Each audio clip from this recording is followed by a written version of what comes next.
Looking at the screen, let me ask you a question. Do you like awesome things that are awesome? But I saved the best for last. Absorption boost. You kill an enemy, and you can absorb their power-ups. Stuff that'll make you faster and stronger, and make the bad guys cry like an anime fan on prom night. Alter! So, ey, nicht an, Junge! Bist du... Mighty No.9.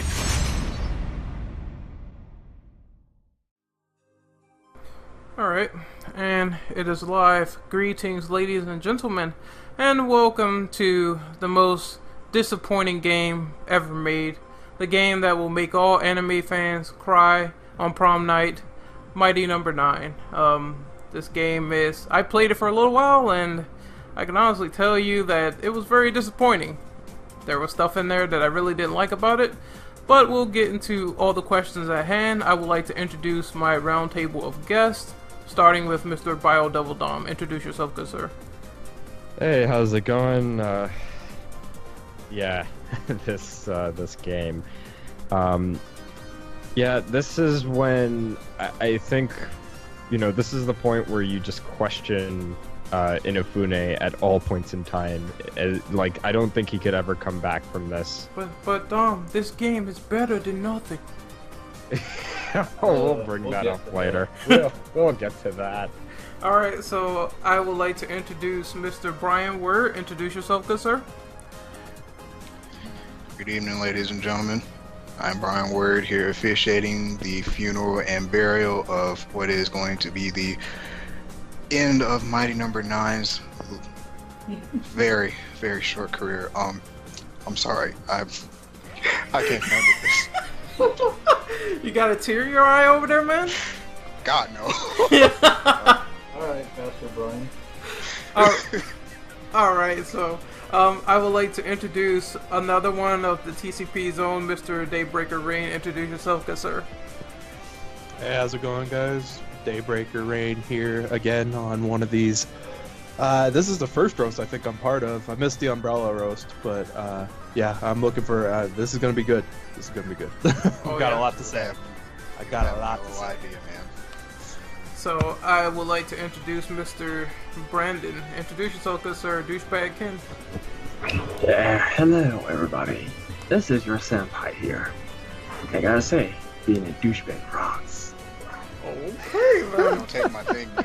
Go back to the alleyway you came out of. He made that sound so edgy. Don't take my thing, man. I am the senpai. And since we do have one more person on the call, Mr. Kaneki is listening to us in spirit, but he is here. We also have one individual potentially running late, but that would be Mr. Darkstalkers, so yeah. If he pops in, you know, he can come in anytime. Also, for the last person, we have Mr. Devil Hunter James. Introduce yourself, good sir. How's it going, guys? Fuck KG Inafune, it's gonna be fun. Oh, yeah, speaking of Darkstalkers, he's right here. Awesome. Hey, Darkstalkers, just in time. So, introduce yourself because this is the Mighty No.9 Episodic Roast. Hi, it's Darkstalkers. Good to be here. Looking forward to getting this fire started.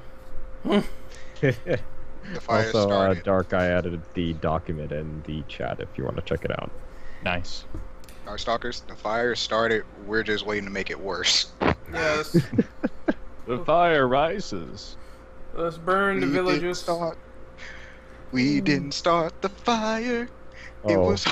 Well, before he starts singing, I think we should jump right into Before the we get document. copywritten. Yeah, way to go, Brian. Yeah, before that happens, let's just jump right in. And question number one is, what do we know about Mighty No.9? Well, It's garbage? yeah, it's garbage. It has Well, piece of explosions. Can I like start from the beginning, perhaps? Well, I wanted to kind of go first. I was a backer. You know, I did back this campaign, so I so thought, sorry. yeah, I thought it was something amazing for the time. Like, it was catering to my nostalgia of bringing back Mega Man since Mega Man has been dead for pretty much years. So I decided to, plunk down $5, and I was hoping for the best. And then there was a lot of bullshit with the PR. It was getting worse. It was getting delayed. I think that was the last straw, was when it kept getting delayed like 4 times. And I was like, come on, man. I just want to play the game. The demo got delayed too, so I was kind of pissed about that. And then the final product is something that I really didn't enjoy. So I just heard about this game through a friend. He showed it to me saying that, hey, man, you like Mega Man X. I figured that you would like this campaign because it's catering back to the old diehard Mega Man fans, and that video that Inafune put out originally where he was really motivated to do this project, it kind of struck a chord to make me say, I really want to go back and back this project because, it was him trying to bring Mega Man to the forefront again, just as in a different way, Right.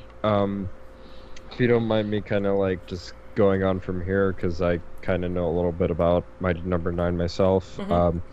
Like I had seen the announcement trailer for the Kickstarter, and seeing that video, it's just like, and then looking at it now, it's just like it's like night and day.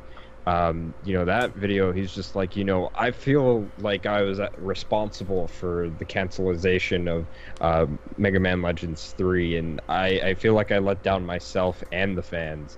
And he said those things, and it's just like, man, like, Capcom must have been real fucking shitters when it came to Mega Man and how they treated Inafune. But over time, we saw how... we saw the controversy with one of the employees that was on board, who apparently got on via some connections that they had with another employee. We saw like things like people getting banned from the forums that people had the right to go on to because they had backed the project, and they just wanted to know, information about the people involved with the game's development, also with the game, and various things like that.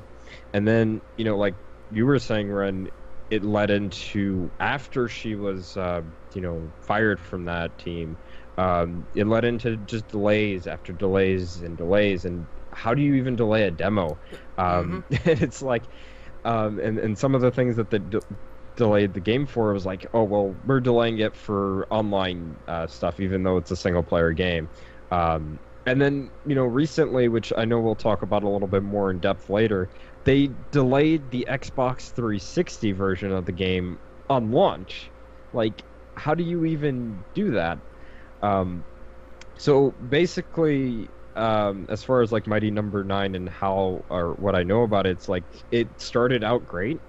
And even I was backing it in terms of like just trying to spread the word for fans out there who might have been interested, who may have watched my channel at the time, and just looking at it now, and it's just like, you don't want Inafune to touch anything after this. You just kind of want him to just step away from game development altogether. You know what we thought this game was going to be? Good. We thought, we thought this game. Good game. We thought this game was gonna be like Jesus coming back. No, this is the Antichrist appearing before us, but he got exposed. That's exactly what this game is. Exposed. Yeah, I mean, Brian, with this damn religion. I think I'm making a point. Shut up. I just think that throughout the entire campaign, Inafune was really excited, and then at that end point, he just sort of gave up, saying that it's my fault, and if it wasn't for the fact that we had to release on multiple platforms, this wouldn't have been an issue. But at the same time, he had that initial, goal that he wanted to meet, where he wanted it on all consoles. So I think it was just his own undoing. Yeah, it was his own undoing because of, the stuff that he was aiming for. When you get too ambitious, that's when you start messing up. I'd also like to add on, just really quick, that, Kamiya had said, like, Inafune was a businessman before he was a game developer, so, and I think that really goes to show you how he handled this very poorly. So, does anyone else have any initial thoughts about how they found out about Mighty Number 9 and where it headed? how did I find out about Mighty No.9? It was just random. To be honest though, I didn't really care about Mighty No.9 when it first was announced. I was like, whatever. It was just a second thought. I really didn't care. But time went on with all this controversy, and then eventually find out about Inafune and more of his history and his business practice for Capcom. That's a different story, sort of. Oh boy. Well, I said what I needed to say, so I'm good. what about you, James? I heard about Mighty No.9 just from all the news because it was getting really hyped up. As I'm sure you remember, it was like being hyped to the moon. It's the greatest thing ever. Then I learned a little more later about Inafune's track record, how he tried to westernize Capcom and shit like that, and I was just like, oh, so you're the reason Capcom's been partially going down the fucking shitter. So I was like, well, I'm not going to support you because, I don't trust what you're making, especially based on the past. And, lo and behold, it got delayed like, 4 or 5 times? Yep. And I'm just like, yeah, this game is going to be trash. Even if it does come out, it's probably going to be a piece of junk, just based on its development cycle. Well, the roast is hot. I want to hear what Daybreaker has to say. I believe I had heard about Mighty No.9 in the wake of the cancellation of Mega Man Legends 3, which I think a lot of people were kind of devastated about that, considering the game was already in alpha, going into beta, and there was a playable, build of it out there. So when I heard Mighty No.9, show up on Kickstarter and heard all this hype, I was hyped myself. I wasn't so inclined because really to me, I was kind of already done with Mega Man. Around the time I played X7 and X8, I wasn't impressed with either of those games. So that was kind of where I had kind of broken away from Mega Man, and I didn't really care for the Mega Man Zero games. Those kind of grew on me later. But I it was just, I was already leery as it was because I'm not a fan of Kickstarter. There's room for abuse. There's all these things that, get kickstarted and people just take off with the money. There's no actual product, nothing. There was that whole ColecoVision controversy. Oh, man. The Coleco Chameleon or whatever that was, if that's not a prime example, and it's kind of telling, you hear all these things about Inafune and then you see what happened and it's just like, wow. I mean, I guess people should have been a little bit more wise with their money. And I feel bad because there's a guy I watch on YouTube that I follow, Gigaboots. One of the guys there back $250 and probably doesn't have nearly anything to show for it. Jesus. That hurt my heart. that hurt my soul, man. I saw God for a second. You saw the white light? No, Black Elizabeth. I mean, Daybreakers is not wrong. I mean, one project that I was hoping would be good that was kickstarted was Slain, and that I heard turned out to be just complete garbage, filled with shit tier typos and all sorts of text and internet slang, and it's just it's a game. You're not supposed to feel unless if the game the game is supposed to be a mockery of that, which it wasn't supposed to be at all. It's supposed to be kind of like a Castlevania style game. You're supposed to take the writing and be sure that there's no grammatical errors. You have to be on point with everything. You said it was that kind of stuff. You said it was supposed to be Castlevania. Who made it? I don't. It wasn't Igarashi. It was some it was a small development team, and it had some Castlevania locations or levels or whatever, but it wasn't also Castlevania. It kind of had some Dark Souls vibes and some Bloodborne vibes here and there, but case in point is that that project they pushed it and it turned out to be ass, even though it was kickstarted. Though I can say in defense of some other Kickstarter projects like Bloodstained and Shenmue 3, those look like they're going to be a lot more promising, especially Bloodstained, since we've finally gotten to seen that in action at E3. So, Igarashi's actually taking his time with it. I also He want to hasn't. kind of hear what Darkstalkers has to say. Well, I initially found out about Mighty Number 9 due to the controversy with the community manager and then the subsequent issues with the forum. What would you say turned you sort of away from the game? Like, something that made you want to say, well, I don't think it's a good idea to invest in this project because of all the shady practices behind it? Was it because of the forum? Partially because of the forum, but also it was mainly that because when you have a situation where there's an obvious bit of nepotism, where it's a thing of, well, my boyfriend works on this project and I really don't know anything about the game, that's kind of a warning sign right there. But it was also a lot of the promises, as I researched, that came with what the project would offer.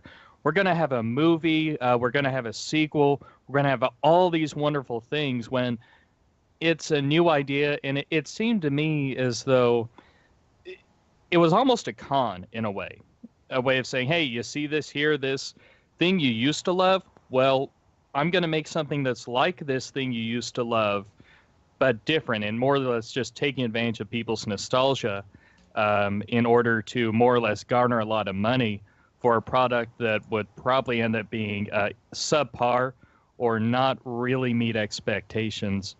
And it's ironic how it turned out. It's like bad prostitution, really. Right. Well, we're gonna move on. Okay, then. We're gonna move on in the document to question number 2, and Brian still has me laughing. Y'all know exactly why I said that. But Brian, I need you to read off question number 2, please. Did you back the initial crowdfunding campaign for this game? No, because after seeing the PR campaign, them trying to hit us with a whole bunch of media when the game's not even out yet, is like, given what we have now, this was like a combination of AIDS and cancer put together. It was like, it wasn't going to turn out good for nobody. God damn, Brian's going full savage. Yeah, same here. I didn't back that Kickstarter, and personally, I'm glad I didn't back it because it's, we see how KG has handled his.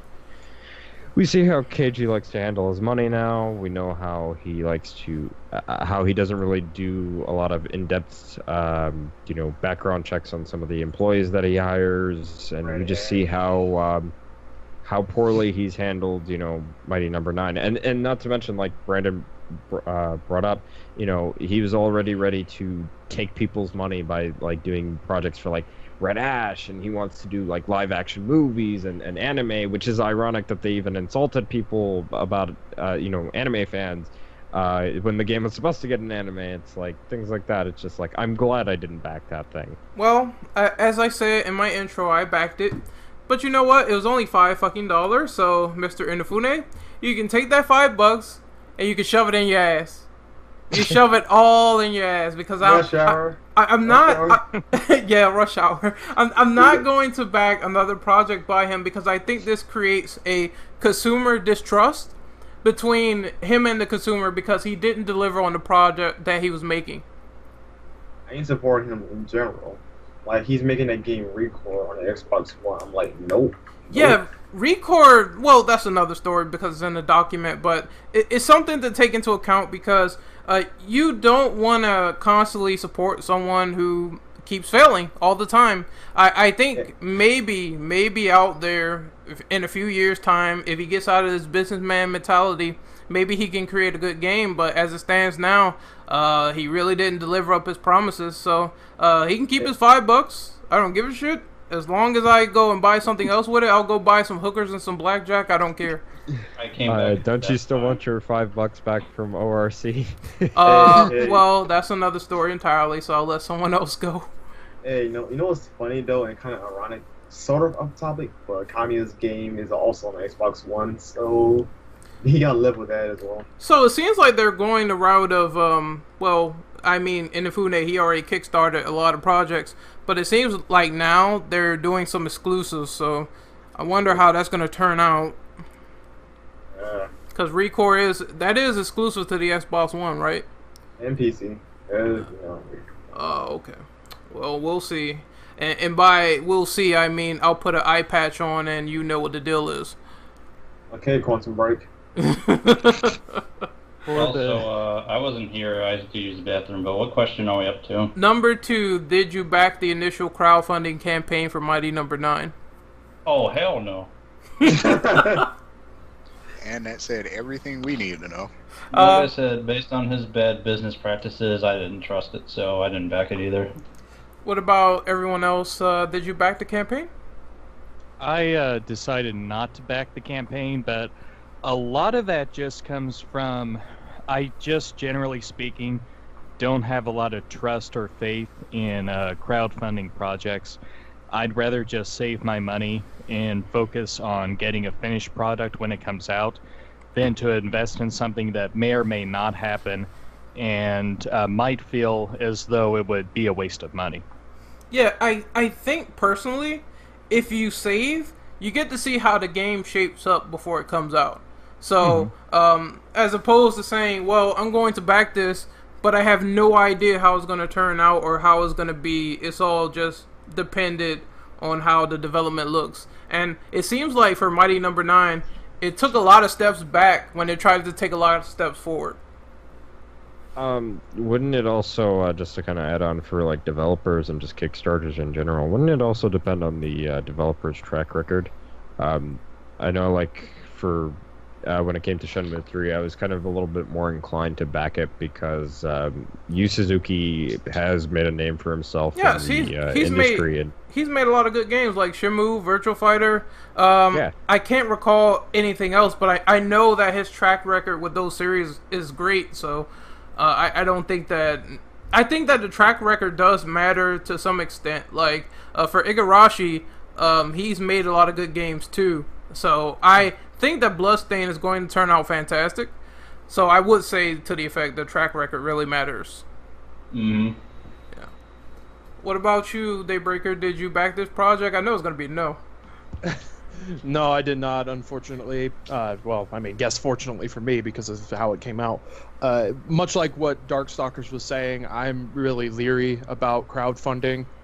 There is a lot of room for abuse. I've seen the abuse.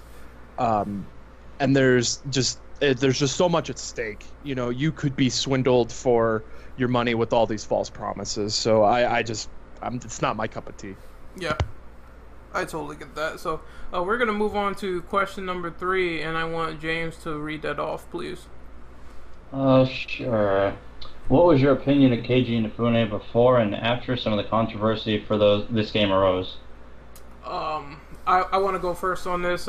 Number 1, I think he wasn't he the guy who spearheaded the whole everything needs to be westernized thing? Yes. Yeah, I said that before. He tried to westernize Capcom. But I wanted to add on to that. That was a byproduct of DMC, right? DMC Devil May Cry the reboot because yes, he's responsible, unfortunately. He kickstarted that, or not kickstarted that, but he jump-started that, and then right when that game got announced, he jumped ship. Yeah, that was literally what he created was a game that had one of the worst PR disasters of all time because, as I said before in one of my videos, I can't think of a campaign so bad that the director has to get on Twitter and he has to argue with all his fans over it saying he'll slap him in the face. I mean, it's like, how could you create such a monster? Wasn't he also, to me, I'm also somewhat racist? I remember something happened like that. Yeah, he said the N-word, but, you know, it's stuff like that that's sort of a byproduct of, it's a byproduct of what Inafune had plans with, and I think that his planning sucks, personally. I think that if he had better, like, organization, then he would probably be, like, not seen as a money-hungry businessman and an actual game developer if he actually spent working on his games. So that is an issue I have with Inafune personally.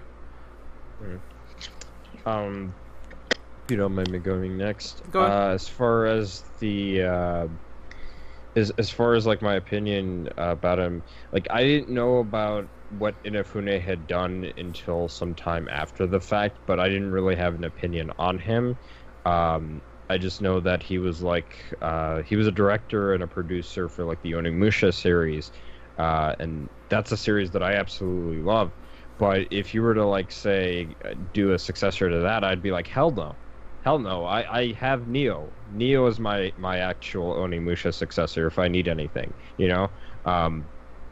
And so, you know, over time, after I found out like some of the things that he had done for for Capcom to kind of basically fuck up their image, yeah, I'm glad he's not at Capcom, and I hope he, you know, fails in future projects. I hope he gets out of the industry. That's how much of you know, how much I'm against his business practices and how he handles game development now.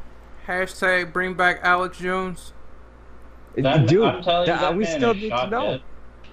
We He's still shot. need to know. Capcom, what'd you do to him? Oh my god. They sent Hunk after him. Busted Well- a cap in his ass. Well, let's get back on point. I think that, what do you feel about this, Darkstalkers? Well, as far as Inafune goes, the best way to describe it is before hearing about my number 9, I would have said who, because I have no idea who he is. But after hearing about it, I pretty much just thought, well, I don't know the track record of this guy, but just looking at this, the guy seems like kind of a dick. Jeez. that was Geez, very yeah. forward, Wow, but that was forward. yeah, that was very forward, but yeah, I would agree.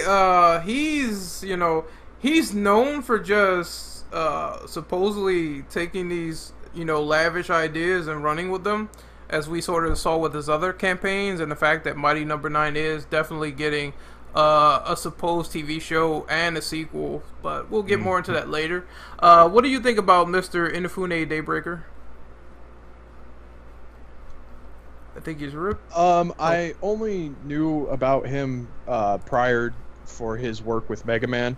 I do remember that there is an interview, like a really long like interview slash kind of documentary commentary video on the Mega Man Anniversary Collection, where he talks about, you know, Mega Man, how he, you know, was inspired by Mega Man, like what brought it about, how he was able to make it. I think they even talk about like maybe the bad box art in a couple of those.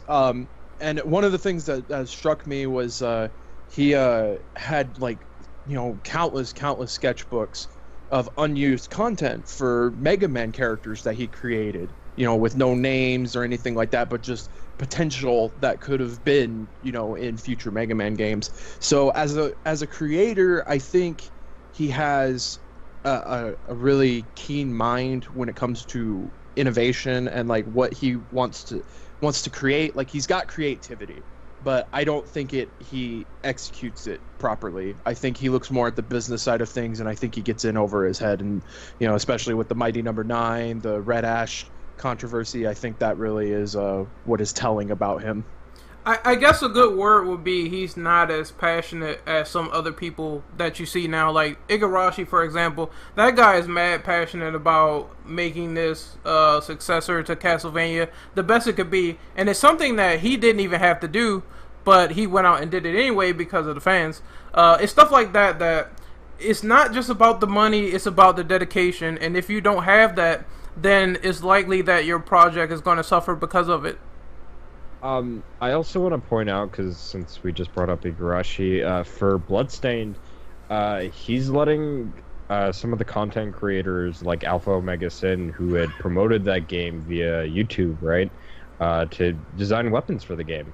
Yeah, like, I think fan interaction is the important. fans coming on and helping out. It's important because if you don't have that, like, I would say with Mighty Number 9, for example, where they fucked up the most is when they delayed the demo, because it's like half the issues that's probably in the main game could have been ironed out if people had the demo in their hands and was giving feedback.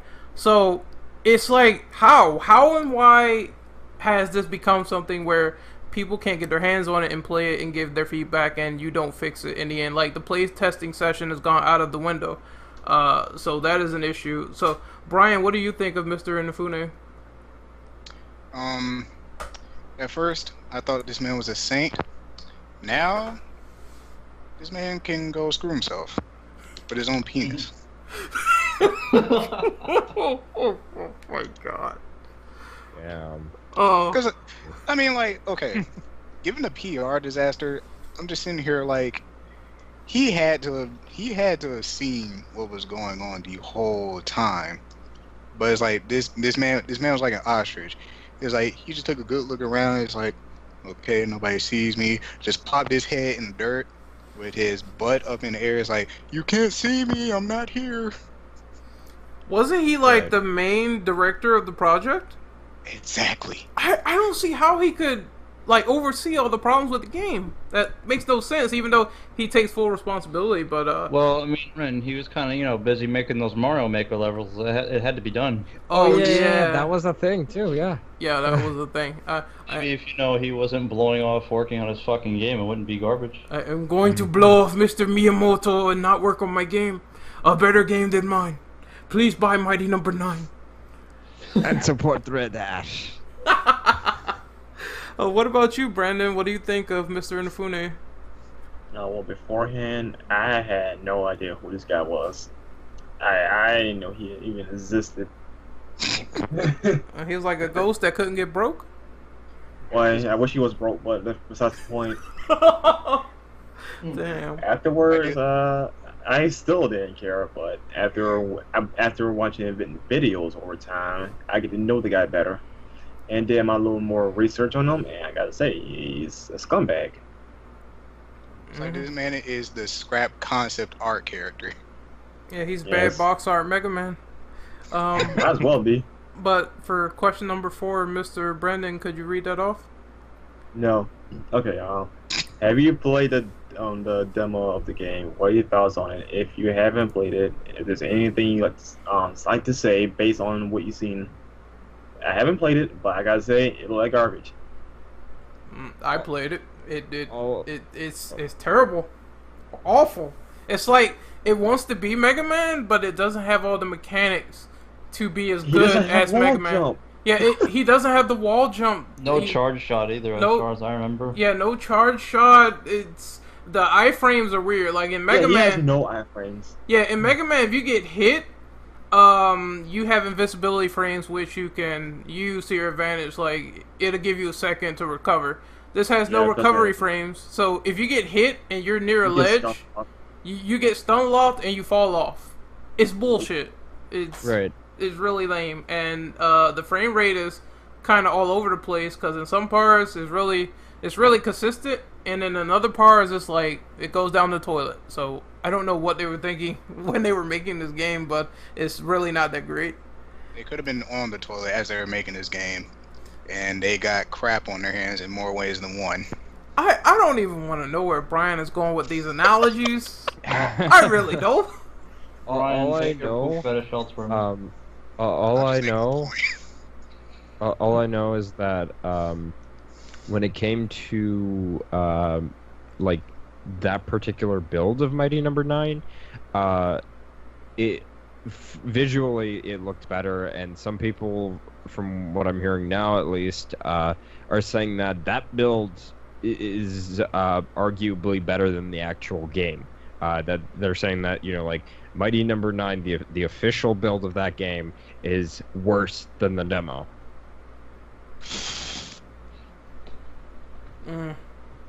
It's really, like I said, they needed more playtesting, which is a point we'll get to later. But what about you, Daybreaker? Did you play it? No, I didn't. I had no way to. I know at first it was like a backer exclusive thing, but I didn't ever have any intention to either.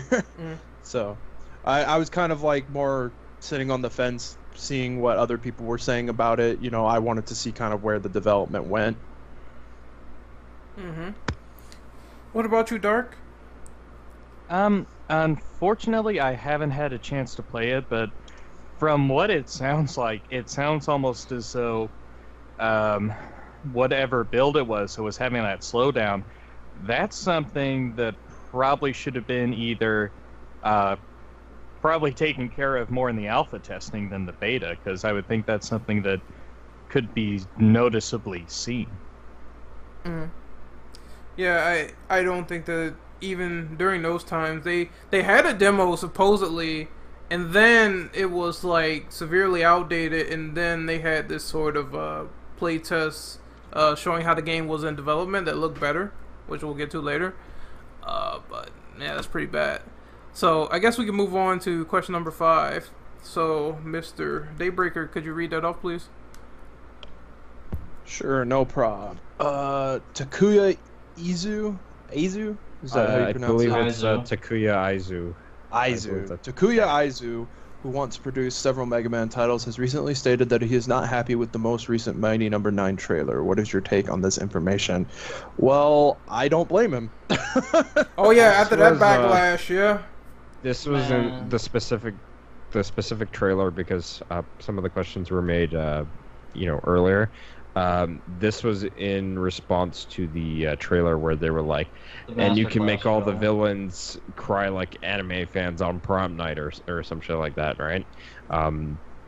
So that was his reaction to it. He did not like how they were handling that and how they were even, how they were even bothering to insult the fan base when that game was supposed to get an anime, How does everyone else feel about that? It sucked. Yeah. I ain't even got no analogy for that.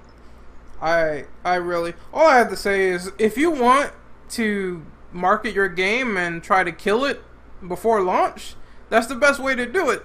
Because I literally can't see anything good coming out of that situation when I saw it. Like, 33K dislikes, by the way. how many dislikes? 33,000. Fuck. You checked it recently, or?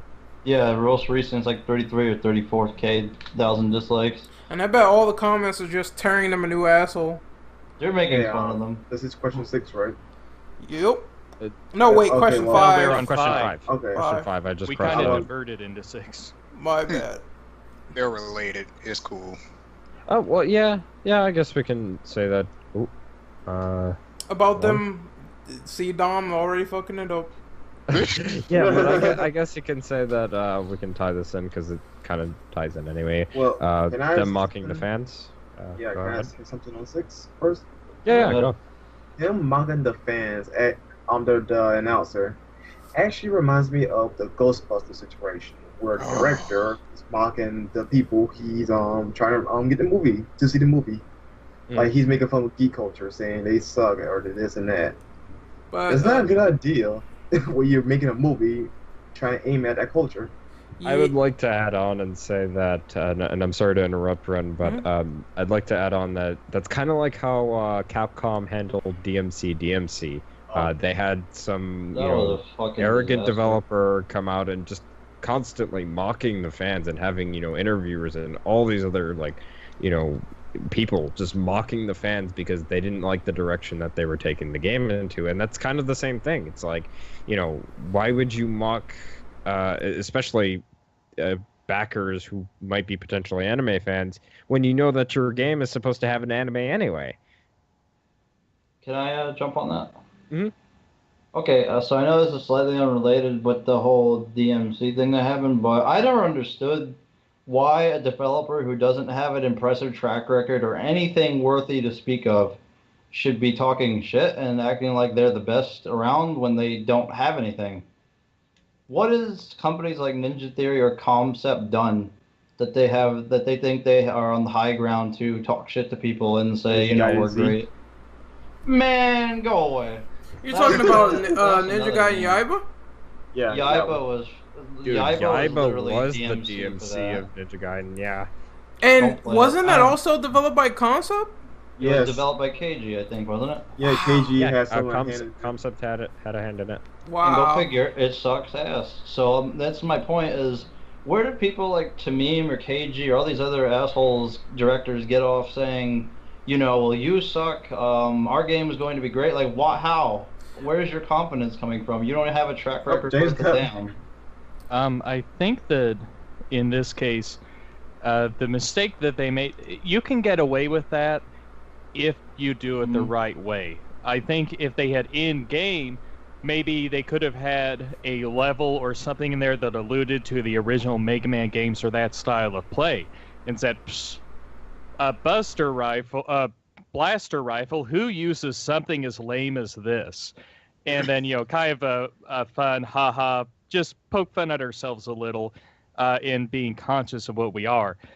With the whole anime fan thing, I think the problem is, I get how it's meant to be a joke, but they are kind of touching on a somewhat sensitive issue, because a lot of people who do watch anime, especially some in high school or even gamers, are kind of self-conscious about stuff like that, because it is kind of considered a social taboo to be fans of anime or gaming to a certain degree. It's considered geeky or nerdy.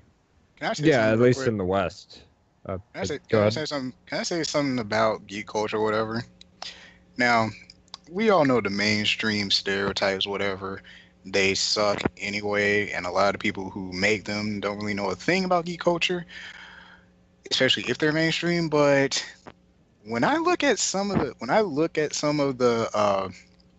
gaming nerd geek community, I am usually pretty surprised, because okay, like MomoCon or Anime Weekend in Atlanta, some of the people I see there, at first it's like some of them seem so awkward, but then you see them with a big group of friends, or they actually have romantic partners, which I'm like, okay, cool, there's hope for everybody.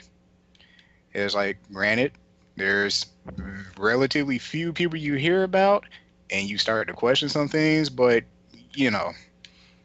it's not as bad as mainstream media makes it to be.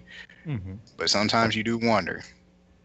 It's like there are some times where your brain sees something and you just wind up scratching your head in confusion right before your brain short circuits. And then I guess to close off on that point, I don't think it's a good idea to insult geek culture when you're marketing your product to them, and that's probably like half of your demographic that's going to either buy it or see it.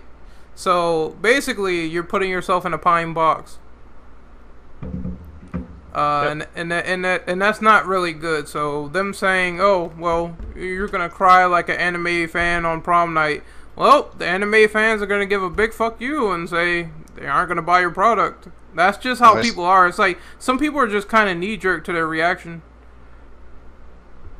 Yep. So I guess we could move on to question number 7. So Mr. Docstalkers, could you read that off, please, if you had the Google Doc? Yeah, sure. When Keiji Inafune was at Capcom, do you think that he was making poor games behind the scenes, hence why several Mega Man games had been canceled before he left? I wouldn't be surprised. If he was, he's like the bad drug dealer that gets caught every time. It's like you think you learned by now, but nah. I think Did there he were about direct X8? Did Kenji Inafune direct X8? No, I think he was a supervisor on X8. That is interesting. I wonder if when he directs it, it's bad.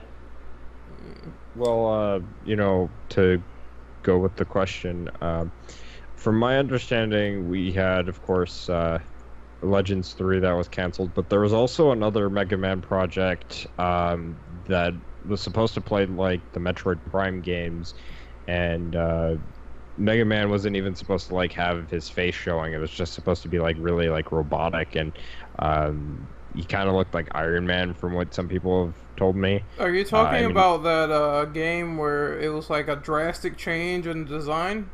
Yeah, but it was but gameplay wise, it was supposed to play like a Metroid Prime game. Yeah, I think the premise alone. I think that they were trying to get the Prime developers to do that too, but it was turning people off. Developers were actually the ones working on it. Yeah, it was turning people off. So I don't know if Inafune spearheaded that idea, but that is just one of the many questionable ideas that came out of the Mega Man camp. Along with, Capcom just doing several ridiculous, stupid fucking things, like putting bad box art, Mega Man, Street Fighter X, Tekken, and stuff like that. But, I do think that Inafune probably has made some bad Mega Man games, especially if we don't know how these games turned out, the ones that got scrapped. I'm not sure about Legends 3, but I know that it was just scrapped for a stupid reason. Can I say something about Street Fighter Cross Tekken? Oh.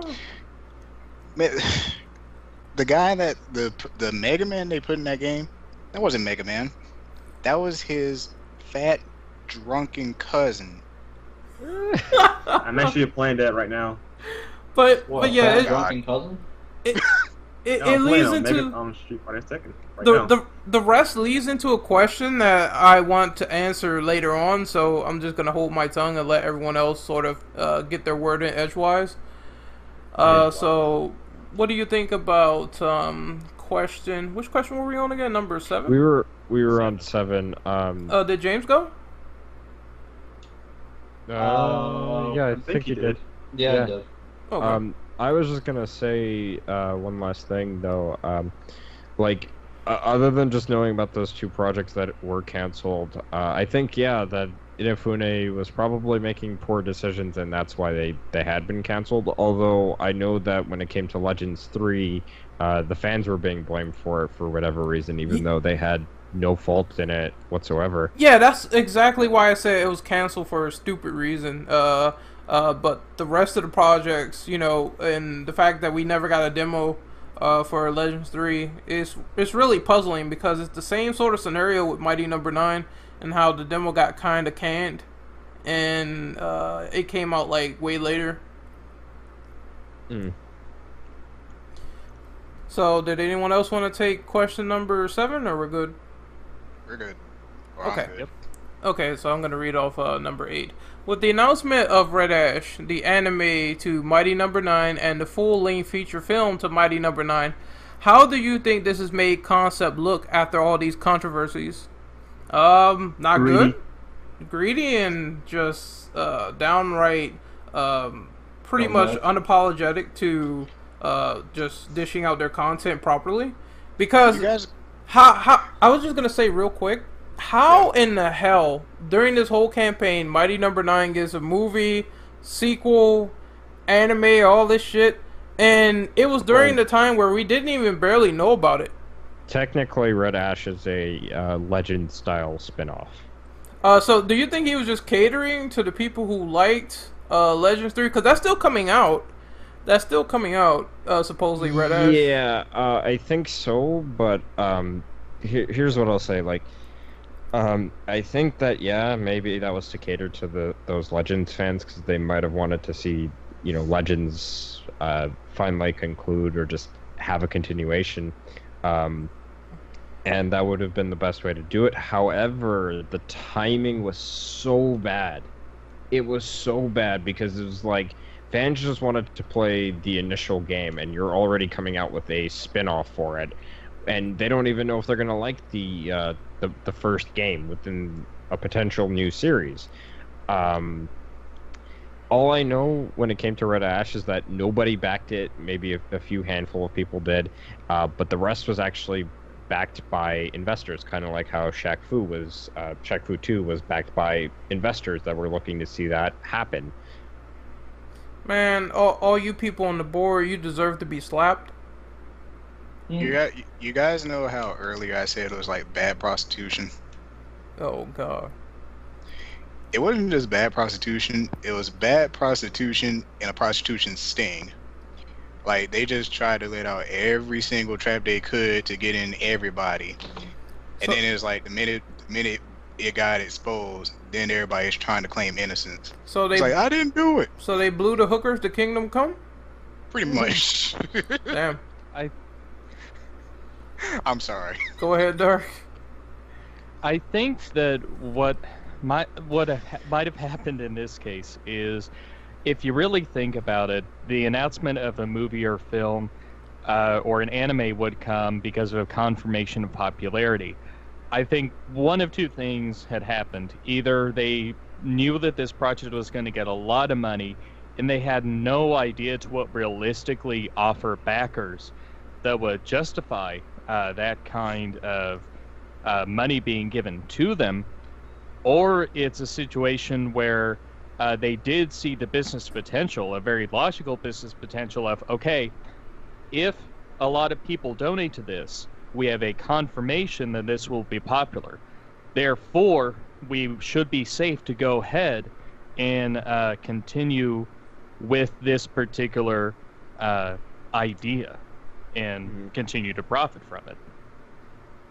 I would like to kind of just add on to that point, like, as far as like doing like a movie or an anime, Final Fantasy 15 is doing that. They're doing like a prequel anime series. It's supposed to be like, I think like 10 or 11 episodes, and then they're also doing a fully length CGI film, and that's supposed to also be a prequel to the game.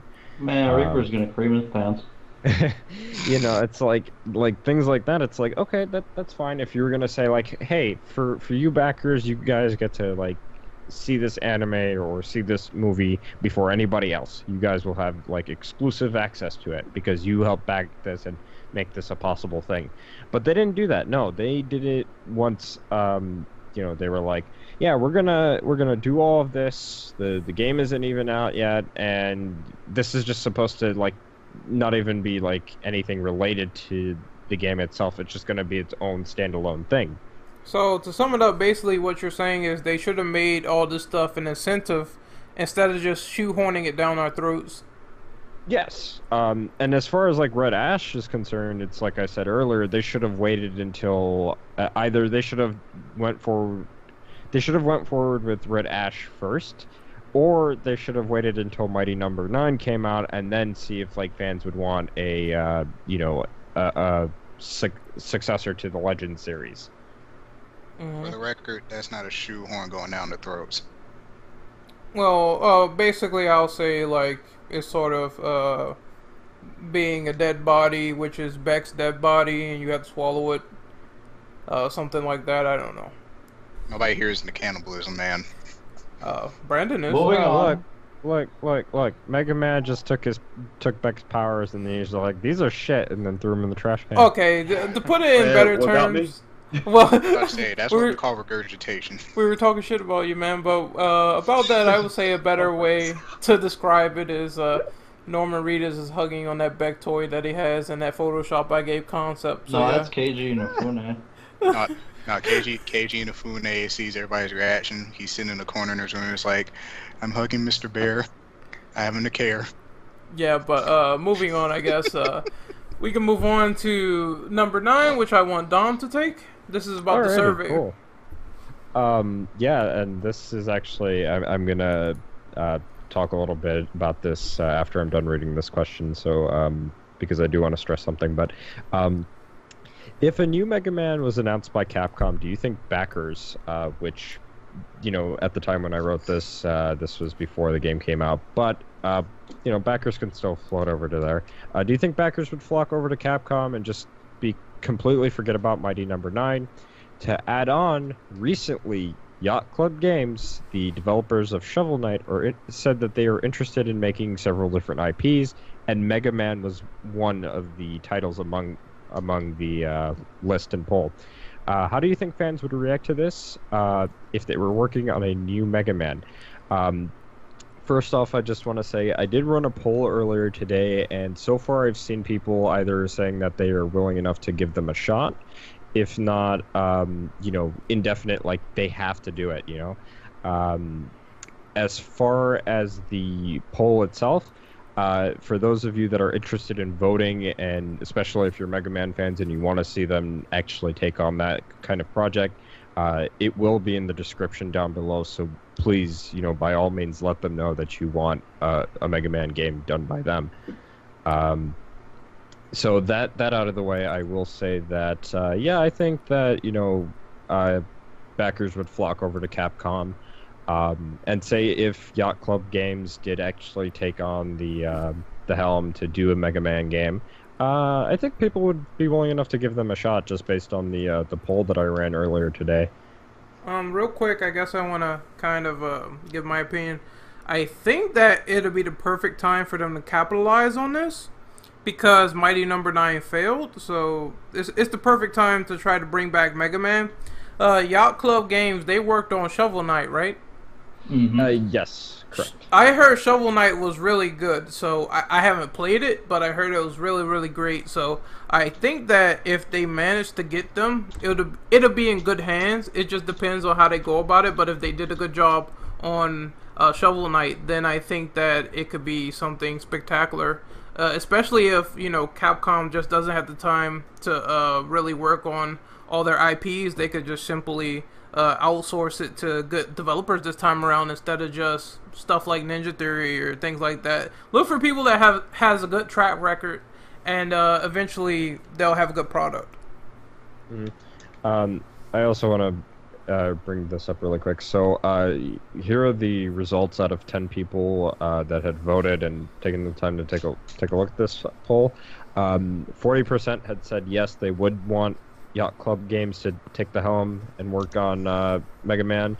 30% had said that they would be willing enough to give it a shot, and another 30% had said that it's better than it would sound better than Mighty Number 9. No one had said no.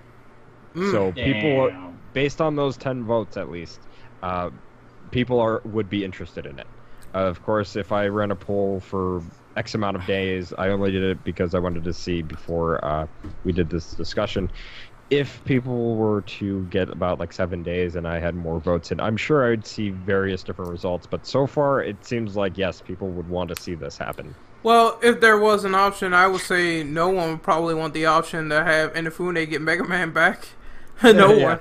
So I think that's best. I think that if they're going to outsource this, if Capcom is going to do this, they need to be able to get good developers with good track records, because I don't think there's anything wrong with outsourcing stuff, because Strider, it went well, it really did, and that was outsourced to Double Helix, which they don't have a good track record either, because I think they did Silent Hill Homecoming.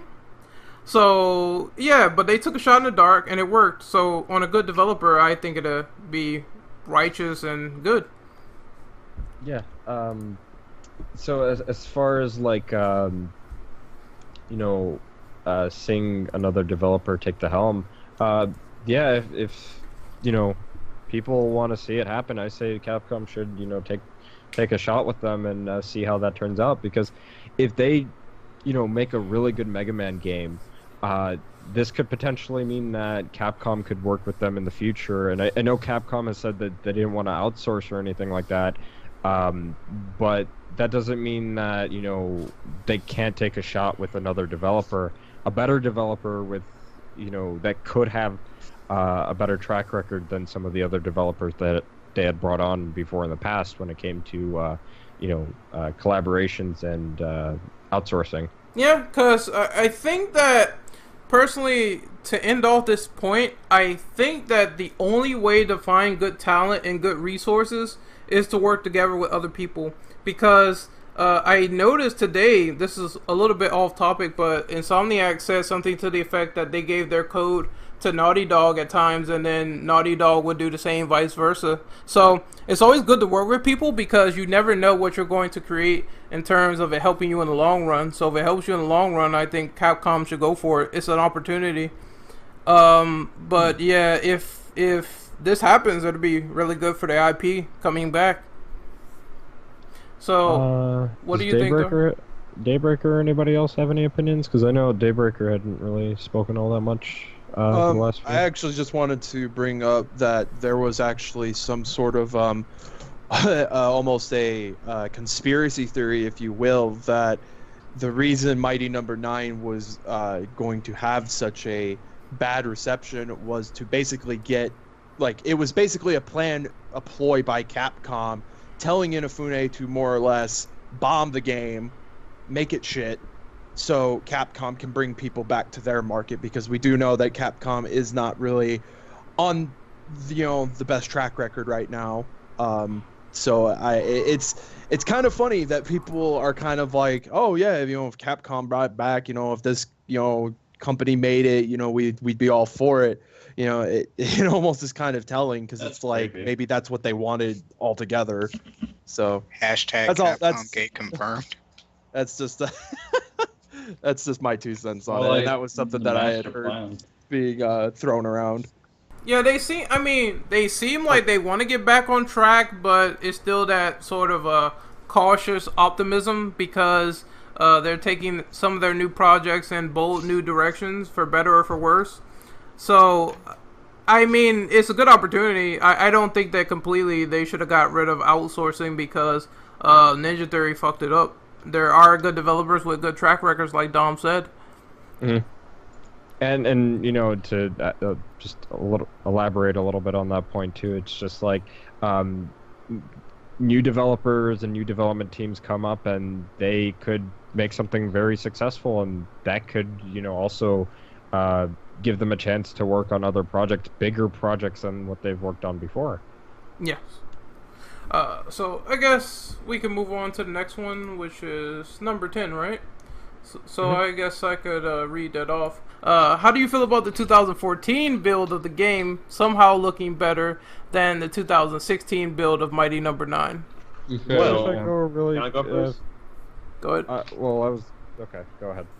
Well, the 2004 build actually reminded me of DMC, because the alpha build, whatever kind of build it was, looked better than the final game.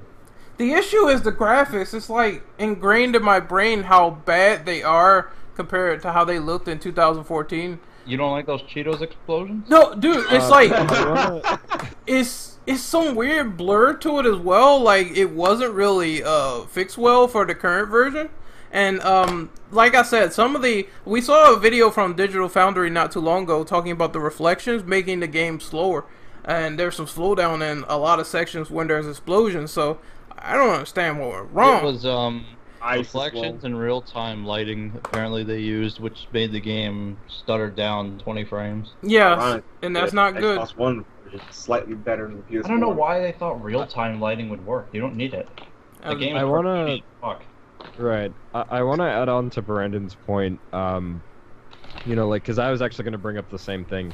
The E3 2011 build for DMC looks better than the official build, right? And you know what's really funny about both of these games is that the earlier builds don't look oversaturated. They actually look really nice and clean. Compared to their official builds, where they're like really oversaturated, the textures look awful, and you just don't know what happened. You know, you feel like you're getting almost an alpha build compared to what the official build should be. You know. Do you think it's because they focused on other consoles? No, I think that what really is the problem here is that they're kind of like Ubisoft, where Ubisoft will show something at E3 and it looks really great, right? Looks so good you can swear that that's not actually going to be in the official build, right? And lo and behold, it doesn't actually show up in the official build, and it arguably looks worse. So downgrading. Yeah, downgrading basically, and that's what I feel like this is. It's just them downgrading and just cutting corners. I'm fairly certain that they could pull off the visuals that they had in the earlier builds, but they're just choosing not to because it's going to just save them cash, and they're just wanting to cut corners. But Scumbag. that's scumbag because this is $4 million here. I mean, you can get a good graphics engine for $4 million, especially if they're running on Unreal 4, which is it Unreal 4 or Unreal 3? Because Unreal 4, I think. Yeah, they said Mighty Number 9 is 3. Really? Oh, well, that was their first mistake. Well, so Unreal 4 didn't came out yet. So they went a graphics engine back. Jesus. You'd think, like, I don't mean to take this back to the delays, but you would think that if they were going to delay, they'd be like, oh, hey, a new iteration of the engine that we're using is out, so we're going to be delaying the game, but in return, we're going to give you a better looking game because this is a better engine. Well, in general, they said Unreal is very easy to develop for. Like, it's very, very user friendly, so I don't know where they went wrong. You know, hearing about the 2014 build and the 2016 build, it reminded me that you can make the impossible possible, good or bad. Yeah. Mm-hmm. That's all I got to say. Yeah. That's pretty much the point. With Inafune, he made the impossible possible in the worst way possible. It's like you didn't think he could, but he's like the little engine who could of screwing himself. Oh my god. Shout outs to that 70s show. Does Darkstalkers have anything to say about this? This was number 10, correct? Yes. 10. Yes. Okay. Well, it does sound like that they definitely made some poor decisions in regards to the graphics, but again, this kind of goes back to that whole question of how is it that someone who has so much money to throw at something, how is it that you somehow squander that in a way that makes your final product look worse? Poor decisions lead to being poor in general. There's no Well, corruption. I guess I'm gonna be that guy and say maybe the money wasn't really necessarily being used properly. Yeah. Like, Conspiracy. yeah, conspiracies are real here. Because they definitely didn't go on the graphics. That's for damn sure. I hate Probably to be went the to that guy. Mario Maker. I hate to be that guy to make this joke about this rapper, but when Young Thug said, "If it ain't about the money," I feel like this is exactly what he had in mind. If it ain't No, about the no. money, it's about the piece of explosions. Yeah, no, yeah. Save yourselves trouble and don't look up that rapper. Trust me. So Daybreaker, what about you? I'm really indifferent on it. Typically, I think I'm not necessarily saying that something. It's obvious something somewhere down the line changed, but you see that a lot of the times when games are previewed, I think it's that it's so much smaller in comparison. They could make this preview look 18 million times better than what the final actual build is going to be. Now, it is 2016. There is some sort of quality standard. I mean, you look at games that we have now on the PS4 and on the Xbox One and on the PC, just being as intense as they are, Witcher 3 probably being the biggest example I could possibly think of at the moment with how intense that game is graphically. So you would think that with the budget that they had, they could have possibly made the game look so much better, feel so much better. But again, it kind of almost it feels in a way that they were trying to cater back to that nostalgia factor, that they would get more buys if it looked like the older stuff than it did like brand new. And Here's a fun Good. fact actually. CD Projekt Red is actually an independent company. yeah. Oh, And before Lord. anyone says, this is a new age. This is 2016, where AAA games are like millions and millions and millions of dollars. Again, the concept for this is a lot more simpler. This is a simple platformer, so I am positive that they could make a simple platformer look good, especially on the budget they had. So I really am not trying to hear some damage control of people probably stating that the game needed a bigger budget, because I'm pretty sure what they had, they could make a good game with it. It's just that they didn't take the initiative. From my understanding, to bring up the developer again, Yacht Club Games, they had a lower budget for Shovel Knight? For Shovel Knight, yeah, and look at how that turned out. It turned out so well that the developers were, they didn't expect it to turn out so well, and they ended up making a physical copy later on because of how successful it was. Yeah, Yeah, just like Not the only budget. that, the Sony and Microsoft deal, they had Kratos and Battletoads in their respective consoles. Yeah, I think with video games, a lot of people tend to forget, especially in this day and age, you don't need high, expensive, overpriced graphics and all this stuff to make a game still good. You can make a game probably look like shit, and it still play good, because that is the core gameplay of what people came to play. They didn't really come there to gawk at the graphics. Graphics are nice, and it's a really good point to have good graphics, but at the same time, you gotta have good gameplay. I mean, Yeah. you look at Killer Instinct Arcade, and it was like the game was gorgeous, especially for something back in like the 90s. And then it's like you look at the Super Nintendo port, it's like, we still love the gameplay because it was good quality gameplay.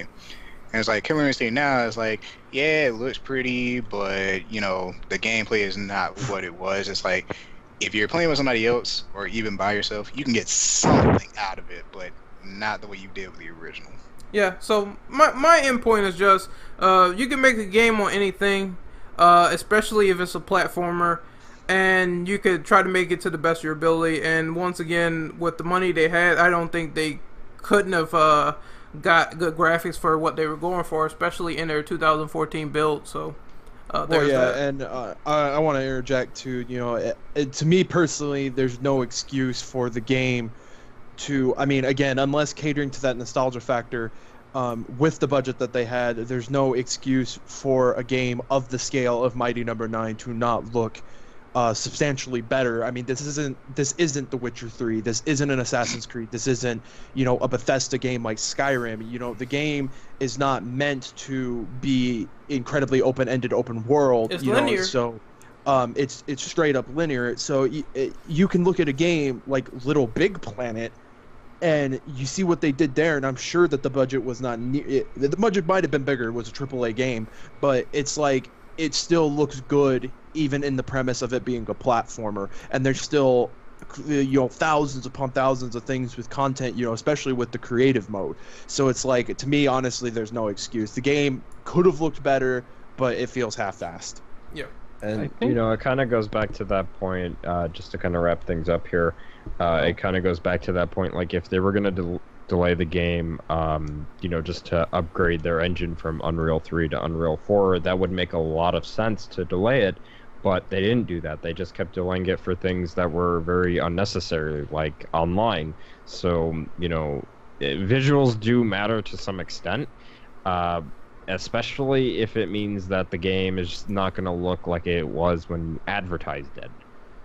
Yeah. Did that game even need online?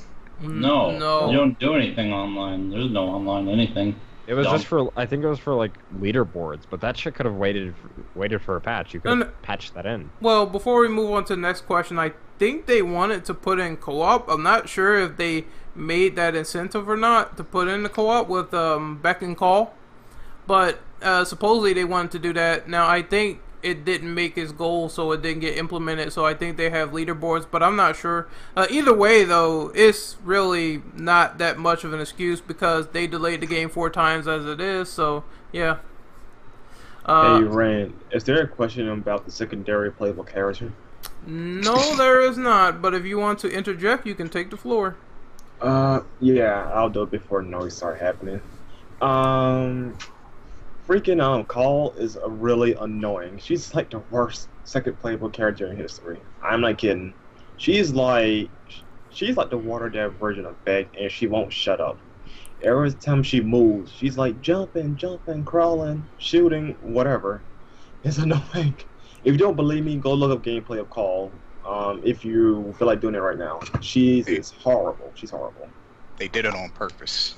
You know, I don't care. They did it on purpose. It's stupid. You know, put a gun to my head. You know what's funny about that? Because I know she's supposed to be a rip-off role, but isn't the fact she was a rip-off of Alia, to be honest? Really? Well, she has the same. She's a navigator, right, for Beck? I think. Is she? I'm not sure, but my point is that it's kind of funny how Inafune did learn from one of his mistakes with a previous game, because I think he was also a supervisor on Mega Man X7. And X7 also had a boss that said the same thing over and over and over ad nauseum. Yeah, ad nauseum. So it's like you didn't learn from your last screw up before, and now you're sort of doing the same thing here with the English dub. So it's just it's like, you know, it kind of reminds me of something that was done in Star Fox Zero, because in one of the levels, it's like you can actually play as Peppy, and the only time he ever says the same thing over and over is when he's doing the barrel roll. And it's like somebody showcased that, and it was like every time they did the barrel roll, all you hear is "Bah!" barrel roll, barrel roll. It's like, oh lord. That's really annoying. That needs to stop.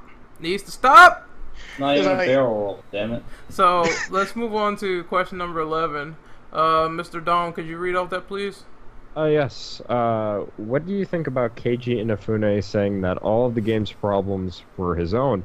Yeah, sure, okay, fine, you admitted to your faults in that, but it still happened. You have to go back and fix it now.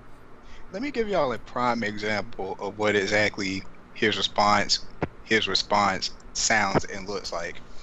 This man's on the Titanic. Oh, here we go. This man's on the Titanic. He just finished playing with the band. The ship is going down. And it's like, he's got his eyes closed. He's saying, gentlemen, it's been an honor making this game with you. He opens his eyes and everybody's just already gone. He's like, hello? I was about to say, why the hell is the band still playing when the ship's going down? He's the only one left. And it was like the band's already in the lifeboat just rowing away for like their lives depend on it. Well, Brian analogies aside, I think that Mr. Inafune, I mean, I'll give him some props to owning up to his mistakes, because that's how you learn as a person. You take that criticism and you try to learn from it. But at the same time, it's like, it really didn't have to be like this. You could have just did some more playtesting, delayed the game even more, because, you know, eventually you start to get the formula down a lot more the more you work on the game. So I just think that things probably crumbled when it came to the playtesting, and they just really didn't care, because it kind of shows in the gameplay mechanics. It's not really that great or refined when it comes to playing it as a Mega Man X would, or a classic Mega Man. For the record, Inafune is both the band leader and the captain of the ship. Oh, so he went down with the ship. So he's a dumbass. Okay. He made all the wrong moves. And this is where I kind of come off as an asshole, because I think again, that's great that he's owning up to it, but it's kind of almost like it's too little, too late. He delayed the game several fucking times. The game should have been way better. Like the fact that he's admitting to the problems, like owning up to the problems, he knew that the problems were present. So, Inafune, next time you make a game, dude, get off the fucking Mario Maker, plant your ass down with the fucking game development team, and watch that shit. Fucking work on your fucking game, dude. Like, seriously, I know you love Nintendo. I know you love your Wii U. All of the Asians do, apparently. But, it's like, Jesus, dude. Come on now. This man is the Asians Hat Brannigan from Futurama. We all know how that turns out. I can't even. So, Doc Stalkers was saying something. I'm gonna let him go. Oh yeah. I'll go after him. I kind of see Inafune, and this is either fitting or ironic, depending on how you look at it. At the end of every Mega Man game, you always have Dr. Wily. He gets down on the ground, he's bowing. I'm sorry, I'll never do it again. And then he goes back to his old ways. I think that with Keiji Inafune, he's essentially doing the same thing. He's coming out trying to save face. Oh, I'm real sorry, this was all my fault. And then behind the scenes, he's thinking, well, I got that project out of the way. Now how can I get even more money using another project? Yeah, I think it all comes back to consumer distrust. It's like, at this point, it's going to take a long time, if ever, that if people start believing in talking about, like, getting games from Inafune, then they're going to have Mighty No.9 as an example.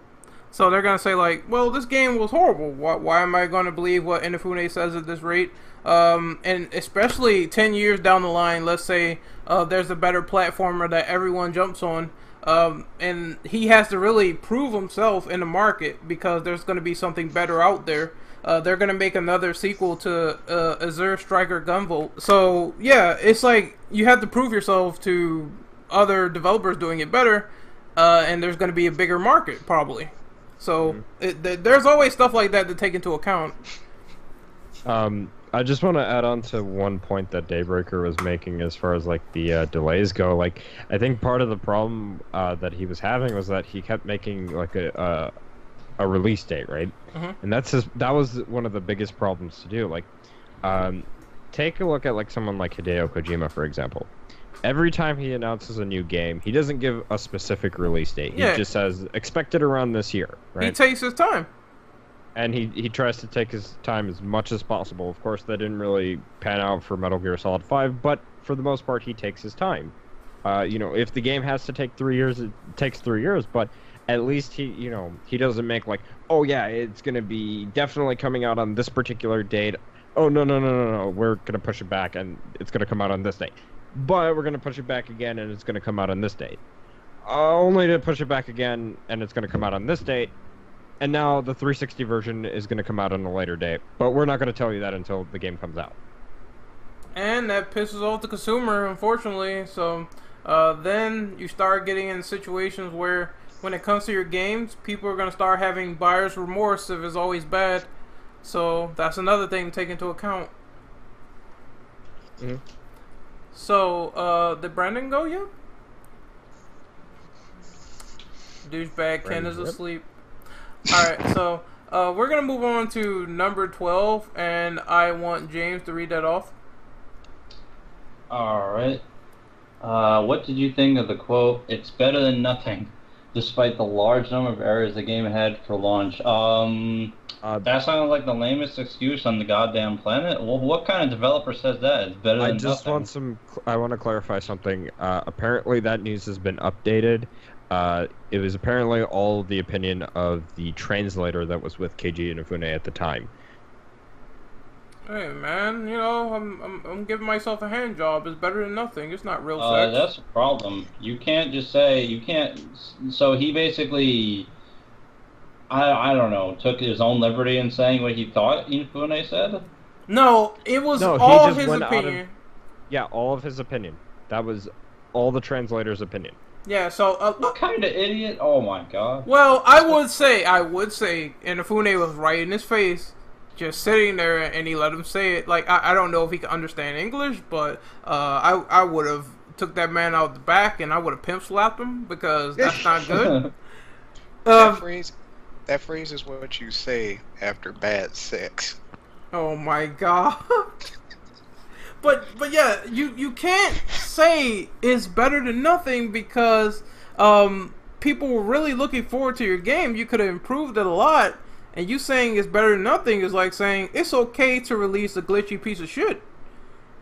Yeah, I would have to agree. As far as like saying that would apply to something like, again, I want to keep bringing these up because they're really good examples, like Bloodstained and Shenmue 3. Like, a lot of people want a Shenmue HD collection. Probably won't happen, but, getting Shenmue 3 is better than nothing. Bloodstained. We're not going to actually see a classic-style Castlevania from Konami probably ever again. But getting Bloodstained from somebody who pretty much was there since, the early days of Castlevania and created things like Symphony of the Night, yeah, that's better than nothing. Keiji Inafune making a spiritual successor and not living up to what fans and backers had expected, that's not better than nothing. No, that is a game that needs fixing, and you need to issue out refunds, if in my honest opinion. Yeah, I think it all goes back to what James said earlier. You can't brag about a bad game. You can't do it because there's nothing behind it that anyone really wants. So I think it all depends on the context. Obviously, what you said, Dom, rings true. If it's really good that we're not going to get anything from the AAA studios, then of course it's better than nothing. And of course, if the people are delivering on their promises, then it's better than nothing. But at the same time, if it's shit and no one likes it, then it's really not better than anything. You might as well say it's worth having nothing than to play that game. That's how I feel about it. I can say something so bad right now, but I won't. Well, Brian, you can give your opinion. I think I'm done with my little spiel. Nah, I'm not gonna say it. It's too mean. No, just on the question in general. I was gonna say. I was just gonna. That's like saying that to a homeless man when you give him one fry from McDonald's. Jesus Christ, this man! Get this man off the stage. I'm just saying. All right, so is Daybreaker here? Yeah, I'm still here. Yeah, I want you to give your opinion on this. I think, for one, you know, I understand that it was the translator's full opinion of the matter, but at the same time, it's like that's not gonna cur any favors when you say something like that. It's like, you know, as whack as Brian's analogies are, I see where he's coming from. You know, it's like you don't just like, well, for example, like here's an analogy, like in itself, it's like you work, you know, a 9 to 5, and it come paycheck, you only get half your check, and it's like, oh, it's still better than nothing.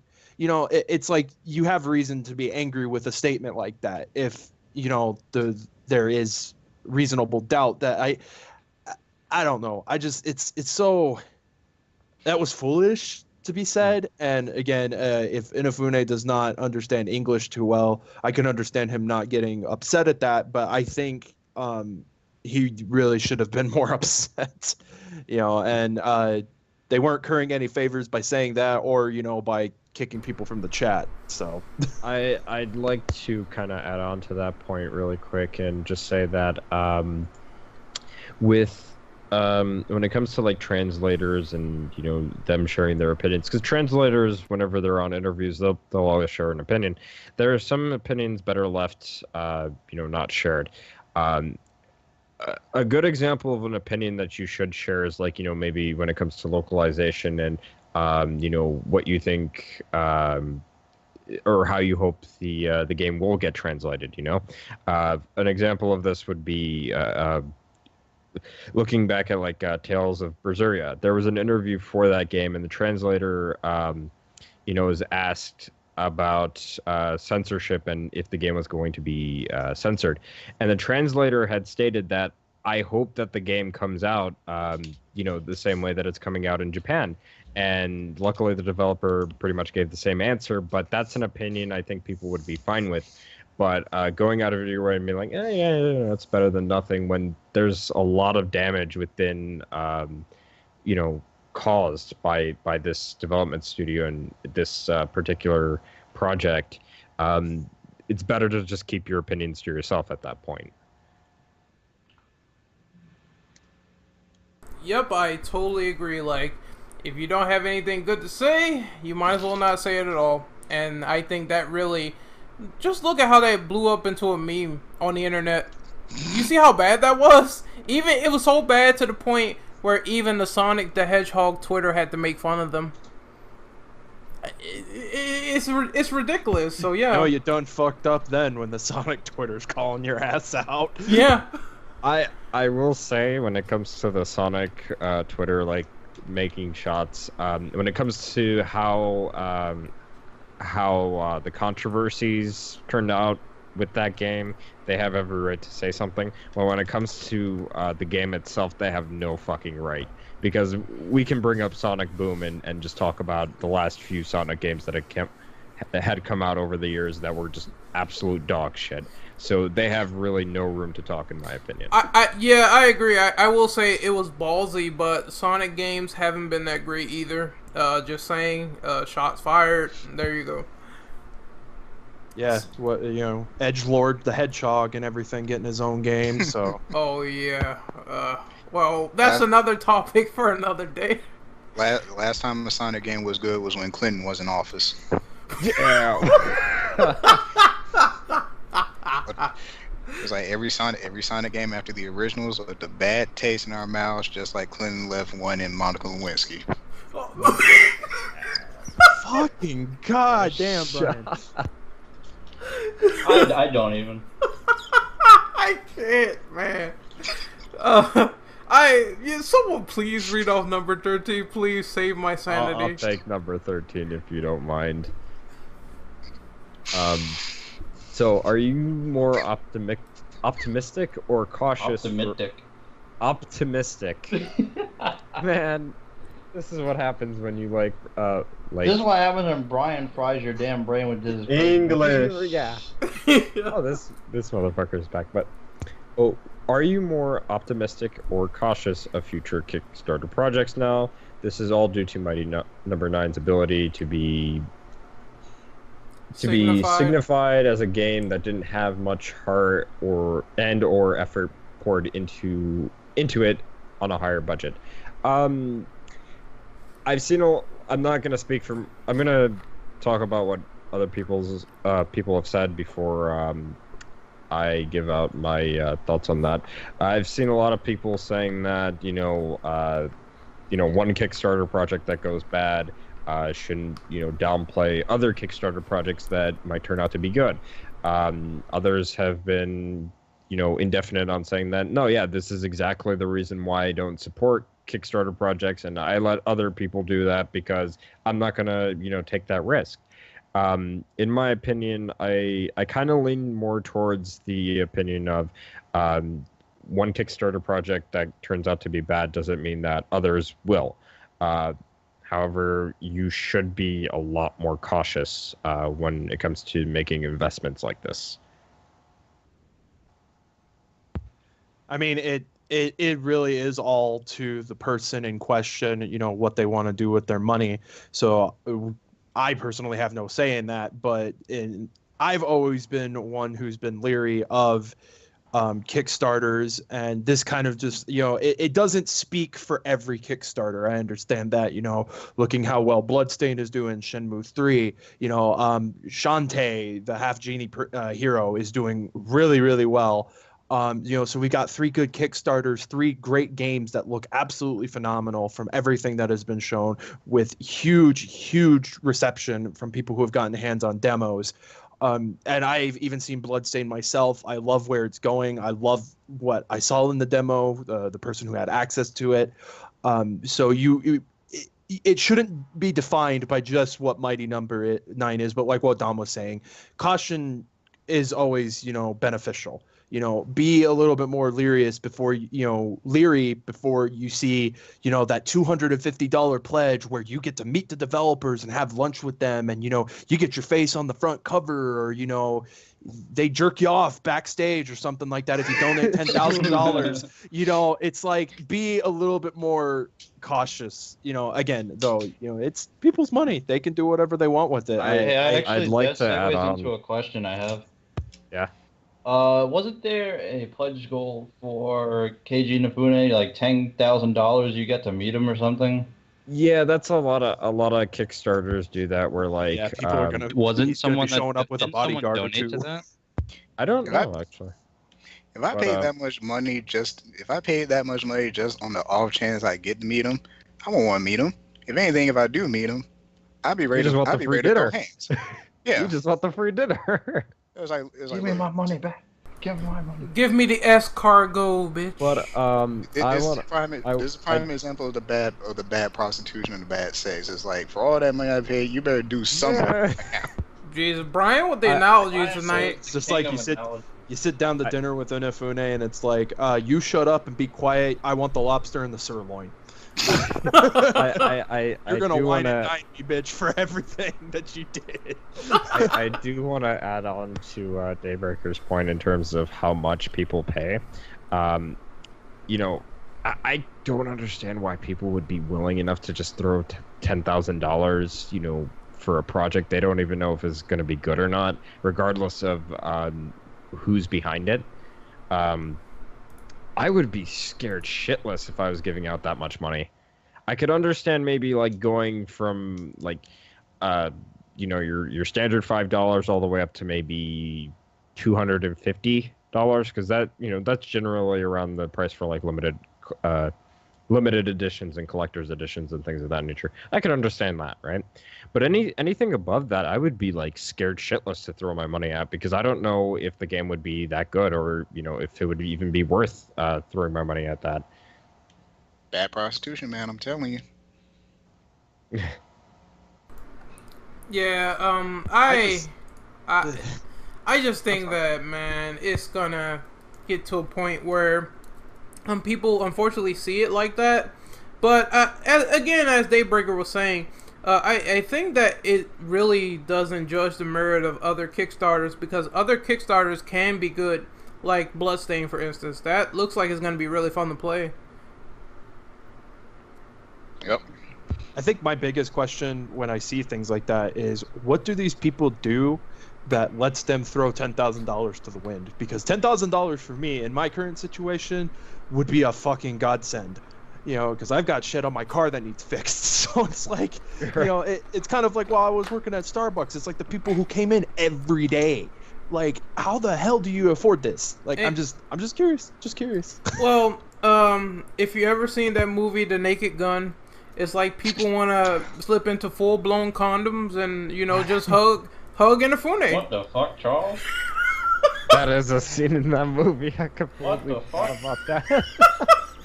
What That is the biggest kind of protection you can ever have. I'll ask It's like- again. What the fuck did I just hear? Hey man. I'm hearing things I should not be hearing. He wants Hey, man. he wants protection from the Mega Man Absolutely. genes. He wants protection man. from the Mega Man genes. Man, I don't. Fuck it. I want off this. Where's the stop? I want off this crazy train. I think Q-Tip in Chappelle's show said it best, where it's like, it's not wrong, but you gotta be right. Just make sure you wrap it up tight. Get out, Brian. Brian, Bad get out. decision. Get out. But I'm just saying. Get out. but Dogstalkers, you were saying something? Oh no, I hadn't said anything. Oh, okay. Well, That I was wanted me. to get your opinion on this before Brandon. Well, to be honest, this just kind of goes to prove my mentality on it. I would rather just wait and not risk having this kind of disappointment, or seeing this happen with the game and basically seeing a lot of people taken for a ride. I want to take you for a ride. Oh, god damn. Oh, God. Man, the copyright. I don't mean to like throw anybody under the bus, but like, you know how YouTube's shit tier copyright system is. They'll be like, oh, they were singing that song, we better copyright them. They better not do that. YouTube, Better make you our can money suck off my of that. ass. But no, that's you know. But yeah, Okay. some people easily get suckered by nostalgia. Like I said, there's just those moments where you have to look at the basic philosophy of don't get on the hype train if you haven't played it. Because if you don't know how the game is going to operate and you haven't played it, then you don't know what the final product is really going to be at the end of the day. So that's what I think about that. Also, did Brandon go yet? What's the question again? I already just got It back. was number... It was Number 12. number 12. 13. Wait, wasn't it 12. 13? 13. I mean sorry. 13. Sorry. Sorry about that. 13. Am I optimistic about 2K starters? Depends. Honestly, it really depends on the person who can who runs it. Look at Igarashi. He nailed it with Kickstarter. Same thing with Shovel Knight and whatnot. But then you get the bad ones after, like the whole ColecoVision, the guy who robbed everybody of the money and built a house and Jesus. whatnot. Yeah, that's actually a thing. Someone So burn it that depends. shit down. Yeah. Hey, man. I also think that these crowdfunding projects, they really need to have the option of people being able to get their money back at all times. Because shit like that happens where people get ripped off, and it's like, yeah, I understand some people are on the hype train and stuff like that, and honestly, you shouldn't be doing that, but at the same time, you shouldn't be easily suckered like that to the point where these people could run off with your money like that. Kickstarter has this problem where, like, if you back something and it doesn't successfully meet its goal, or You can't get the money back? Yeah, you cannot get the money back, That's regardless of bullshit. what happens, which is dumb. Although I'm sure you can get a workaround with that and contact like your credit card and debit, your credit card companies or your bank and have them cancel the transaction altogether, so that way they don't make your money, which I think people should keep in mind of. But other than that, I don't think that Kickstarter has an option like that, and they really need to have that option, because there are, scams out there that don't actually deliver on those projects. And in the case where the project doesn't get funded, it's just like, you should get your money back. Yeah, like I said, they need to have an option, because getting ripped off like that is never that good. So, I guess we can move on to question number 14. James, could you read that off, please? Sure. Well, there we go. I'd scroll up a little bit. What would you have personally done to improve the PR of Mighty Number 9 and the overall core game mechanics themselves? Overall game mechanics. How about a wall jump? How about a charge shot? How about not making a really shitty Zero DLC costume that is a spit stain on the character? I knew he was going to bring that up. I knew he was going to bring it up. That would be fucking great. Hey James, that's not a costume. It's stupid.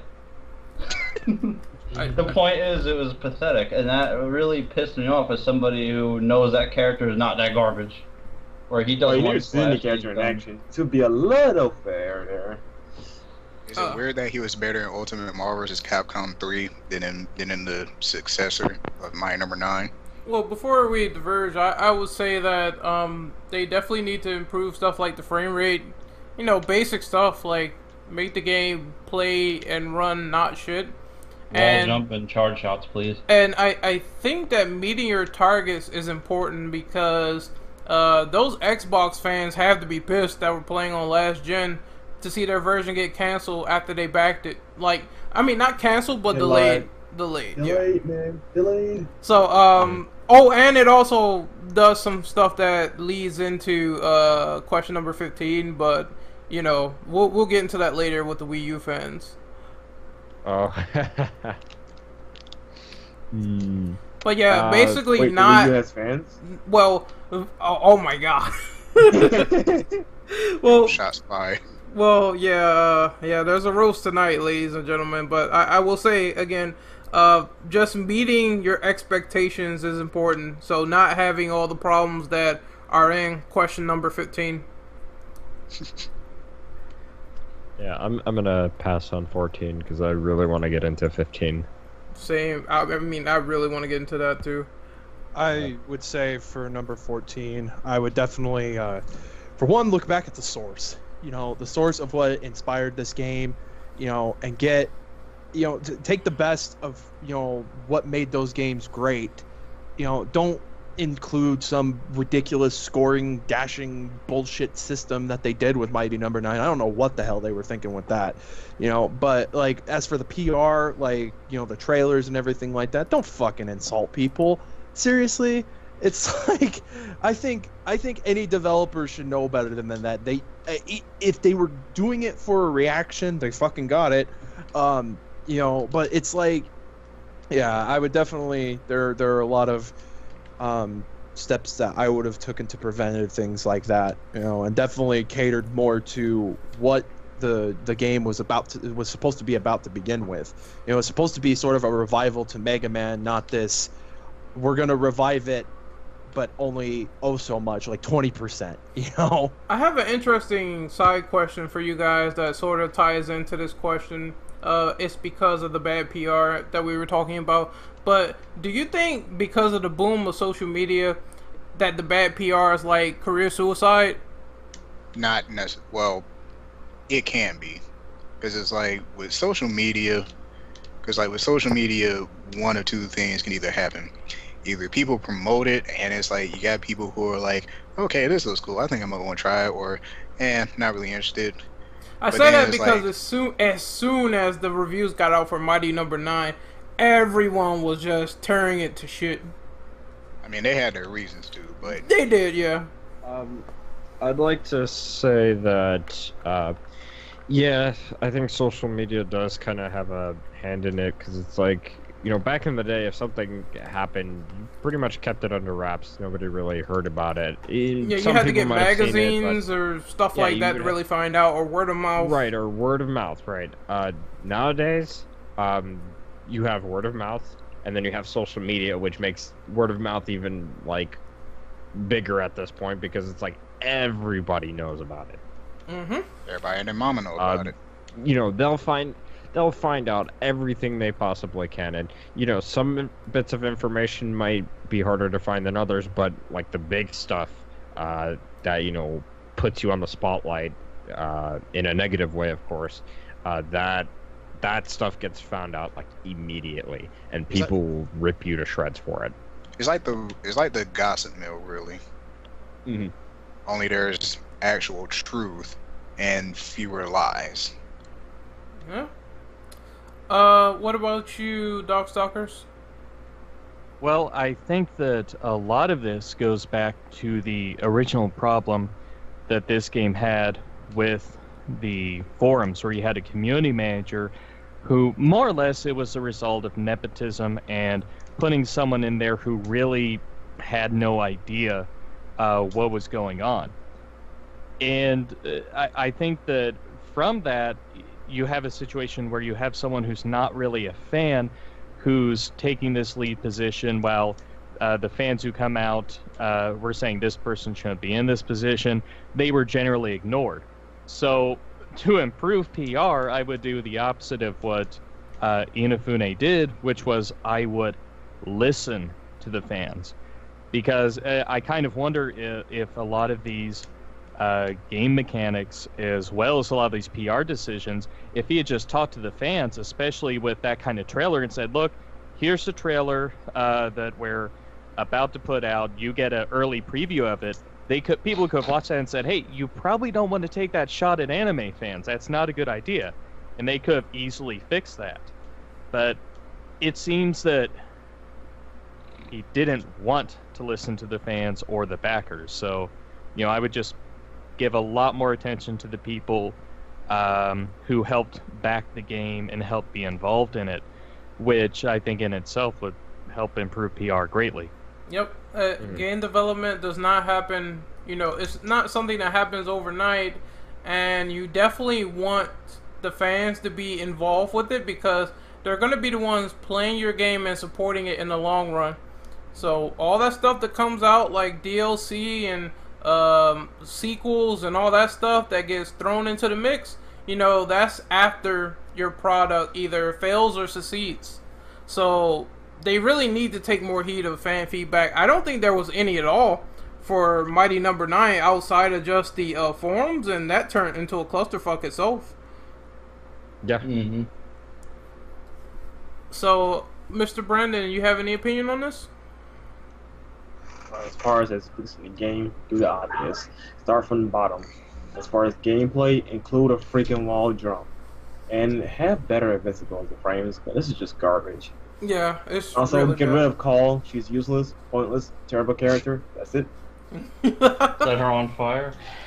Set her on fire, man. Wipe her out of existence. Damn, you... Also, can I read the picture I sent from that Twitter? Sure, for 15? sure, Or- it's all yours. All right. So, Dom, I'll let you read the first part, and I'll handle the image if you want. Yeah, I was just gonna say that I was thinking that maybe Darkstalker should take this one because he He hasn't can really take read off the question. number 16, how about that? Okay. Anyways, yeah, you take care of the picture. I got this question. So, as you are well aware, Mighty No.9 has suffered from a host of issues in the following and as you can see in the picture below, there's a list of those issues. So, how do you feel about those issues? Do you have any thoughts? And I'm just gonna let James read off some of those issues right now. Alright, so I was not around for this. I only caught it when I woke up after the game was released on the night. Apparently overnight, this is what happened. Codes were sent through Humble Bundle. No email was sent, and codes were in odd places to start with. DLC codes were wrong. 2 copies of Retro Hero were given. No Ray DLC either. The Wii U version of the game barely works. It causes hard locking of the console, and yeah, it turns it into a damn brick. The 360 version was delayed outright. And the Mac version in Linux. And Mac and Linux. Official website not updated since before February. Still says the game is being released February 9th. And some sort of problem with the PS4 physical, like some of the places didn't receive it. So that's what happened over the night that it was released. What a shit show. That is ESN terrible. codes didn't work either. Like I was alluding to earlier, the fact that a version got delayed outright when they were supposed to all come out on the same day really tells you something. It really tells you that it was a fucking train wreck. Yeah, I think this will be another example of not to trust KG Inafune with anything, because they see that and it's just like, how do you fuck this up? I mean, you know, a lot of us here like to give DMC shit for a lot of good reasons, but at least they didn't fuck up the launch. At least that game came out, you know, for all the consoles. To the damn shelf. Right, at least it made it to the shelf. And it came out with a demo. Let's not forget that game got delayed too as well. That was one of the only props I could give that piece of shit. At least they gave me a demo. Yeah, That a didn't demo get that delayed. break my console. Oh my Well, that's God. another subject for another day. So, Daybreaker, how you feel about the fucked up release? I was laughing my ass off. It was really telling. I couldn't believe some of the crap, like the Wii U version having the potential of breaking your said system. That really sucks because we haven't seen shit like that since, you know, freaking PSP started getting modded. But it's like, you know, the code's not working. It's kind of bullshit that they went through Humble Bundle with the codes, because it's like, because of that third party, people couldn't get refunds through Steam. So Humble Bundle is great. I love what Humble Bundle does. You know, they support charity. They offer a lot of great deals and bundles. You can get a lot of games super cheap. But that's a price you pay. Like, Steam has implemented that program, but Humble Bundle does not. So if you get these keys through a third-party system like that, it's almost like they knew that the game was not going to be received well and that people were going to be asking for refunds. You know, That's what I thought. The DLC code thing, I have no fucking idea what happened there. I can only assume that the Ray DLC was not ready, and so the codes were registering as the same DLC. The fact that the Mac, the 360, and the Linux versions of the game being outright delayed, it's like, what the hell's been going on? You've delayed the game so much.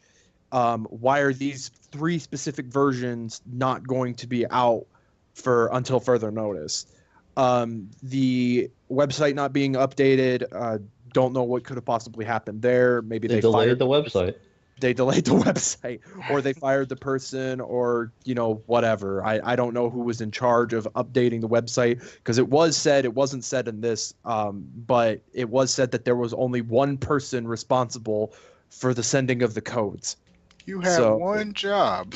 How? Like, that's like fucking putting one gerbil on a wheel and expecting him to power an electrical building. Hey, didn't Capcom had one guy worked on a netcode for Street Fighter 5 or something like that? I have no idea, but you can't do shit like Wouldn't that. surprise me. I will say that the physical copy of the PS4 version, now this has been something since I have worked in retail. This is not necessarily uncommon. It is, like, prime example, Guilty Gear Revelator. I wanted a physical copy, but had to end up getting it digital because of where I live, because only one place got it, or 2 places got it, but they only got, like, you know, 2 copies at best. You know, so it's not odd for this to happen, but it really is kind of just like, okay, well, like, why did some places get it but other places didn't? You know, is there any sort, like, if it would kind of help if there was some sort of, like, you know, graph to kind of show where it didn't end up, like, store-wise and possibly state-wise. You know, I don't know if this was just kind of like a secluded incident with just a few stores not getting it, or if it was just like, you know, all over the whole country. There were like certain states that didn't get it at all. If that's all over the country, that'd be fucking ridiculous, man. I want to bring up something that Kaneki wanted to talk about, and apparently the DLC made the game worse. I believe he's referring to the Ray DLC, which you can buy on the PlayStation Store right now. I don't know about any of the other stores like Steam and Xbox Live, but it is available. Don't do it though. Yeah, please don't give KG your money. But yeah, apparently it's making the game worse. If not, I don't know if it's the DLC like hurts the game, or if the DLC is just so bad that it makes the game just look that much worse because you add that on. I don't know, but that is something he did want to bring up.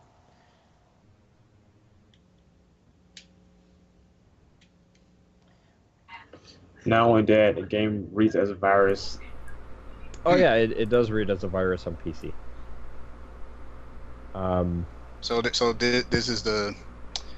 This is NT Warrior, where it's like the battle chip suddenly becomes a virus and you can just take over for no reason. Yeah, the PC became self-aware. I was playing it the other day. I think the DLC might have broken the game because Ray is supposed to be like a boss character, a hidden boss, so that might have broken the game. And they say that this DLC got delayed in Europe, so there has to be a specific reason why. I'm reading this from PlayStation Lifestyle right now. Let me scroll down the list real quick. It was flagged also as a result. And they are also saying that there are also reports of DLC codes not being received either. Yeah, that was something on the list, I think, maybe. Yeah. Yeah. No Ray people DLC. were getting wrong codes, and they were getting duplicate codes. Mm.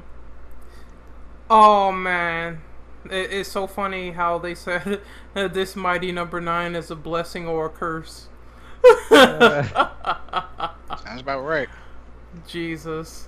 So I was just reading that off real quick, but yeah, it must be the fact that she breaks the game. So should we have Darkstalkers, were you gonna say anything before we have you read number 16? No, I've really got no thoughts on this particular one that haven't already been said. Okay, well you can read number 16 in the meantime. With Mighty number 9 being critically panned, how do you feel about Mega Man's future in its current state after the failure of this successor? To be quite frank, I feel very confident about Mega Man's future.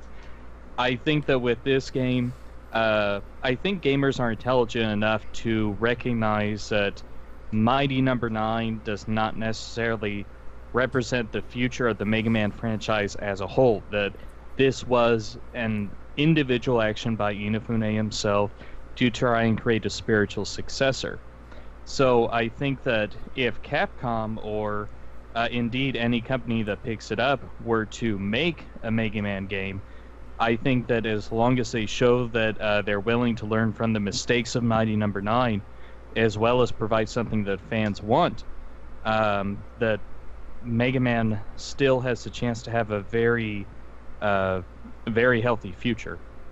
Yes. I'd like to add on really quick, and I'm sorry to interrupt, Ren, but it kind of goes back to what we had talked about earlier with Yacht Club Games, interested in working on several projects, including Mega Man. So say that Mega Man is like overwhelmingly, wanted on that poll. That could mean that, we could see a good Mega Man game from Capcom because they're collaborating with another development studio. Yeah, and it's a show of good faith to the fans, because a lot of people like Shovel Knight, a lot of people like Mega Man, so it could be one of those things where it's a match made in heaven, even though it remains to be seen. I hope that they follow up on this, and again, I think that Mega Man's future is probably going to be a lot more successful than Mighty number 9 if they go back to it. Honestly, I didn't quite have this optimism. It was like when I started hearing about all the stuff about, how Capcom was treating Mega Man, it's like I thought that man was going to be a myth. Like you're gonna see statues of this character in museums and whatnot.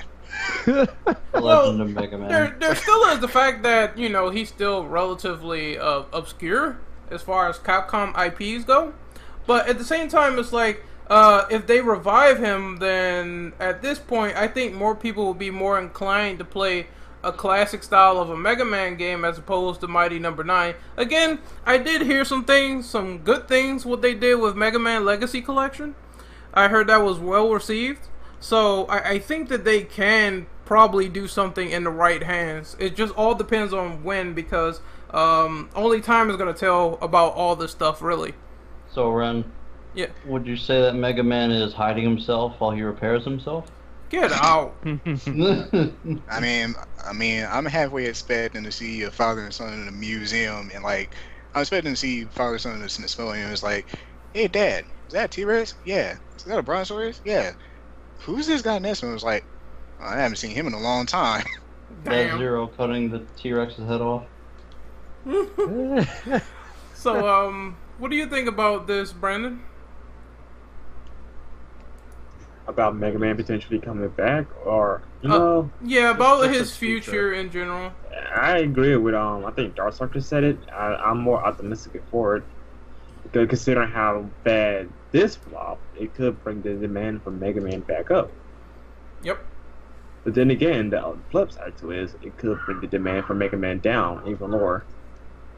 I hope not, man. I think that they can make a much better X game than this should. What about you, Daybreaker?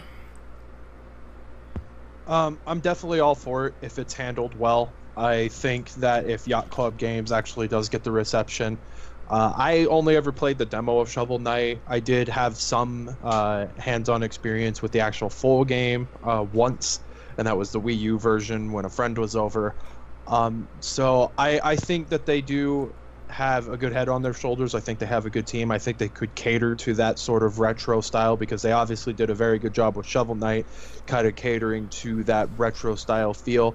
I personally would like to see if they could make, like, maybe not necessarily a 8-bit version, but maybe like do a 3D proper Mega Man, kind of like what they did with like Mega Man Powered Up and Mega Man Maverick Hunter X on PSP. You know, take that old platforming style but update it to, like, you know, a 3D model and 3D textures and backgrounds and backdrops, you know. So that's what I would definitely like to see. So I'm all for it if it's done right and it's handled well. I perfectly agree with that. Perfectly. So what about you, Mr. James? I'd have to agree. I think it'll be okay as long as they adhere. First of all, it depends on which Mega Man they would even touch. If it would be the original, or X, or something else. It's not the fat dog with the blaster. I would prefer X, obviously, if I had to pick. But either way, all they have to do is stick to what Mega Man is. You know, don't forget about what made the series what it is and why people like it. And I think they'll be okay. And that's why, you know, I kind of think this is really true. This is why I kind of like indie games, like when fans take over, because they have a little bit more of a better grip on what makes some of these franchises tick than the developers sometimes. You ever get that feeling? Yeah, I've seen that before. I agree. That's kind of sad when you think about it. It is. I it would really have is. I do agree with that. I would have to add on to that and say that, like, especially when it comes to, like, you know, successors, like, the good ones, of course, like, they take the best aspects of those games that they loved and cherished, and kind of they take all those things that worked, but also add on to those and expand on those things, like when it comes to the gameplay, and create something new out of it. And you know, it just goes to show you how much fans are willing enough to carry the torch, more or less, and continue those legacies for those franchises, even if it's not necessarily the same thing.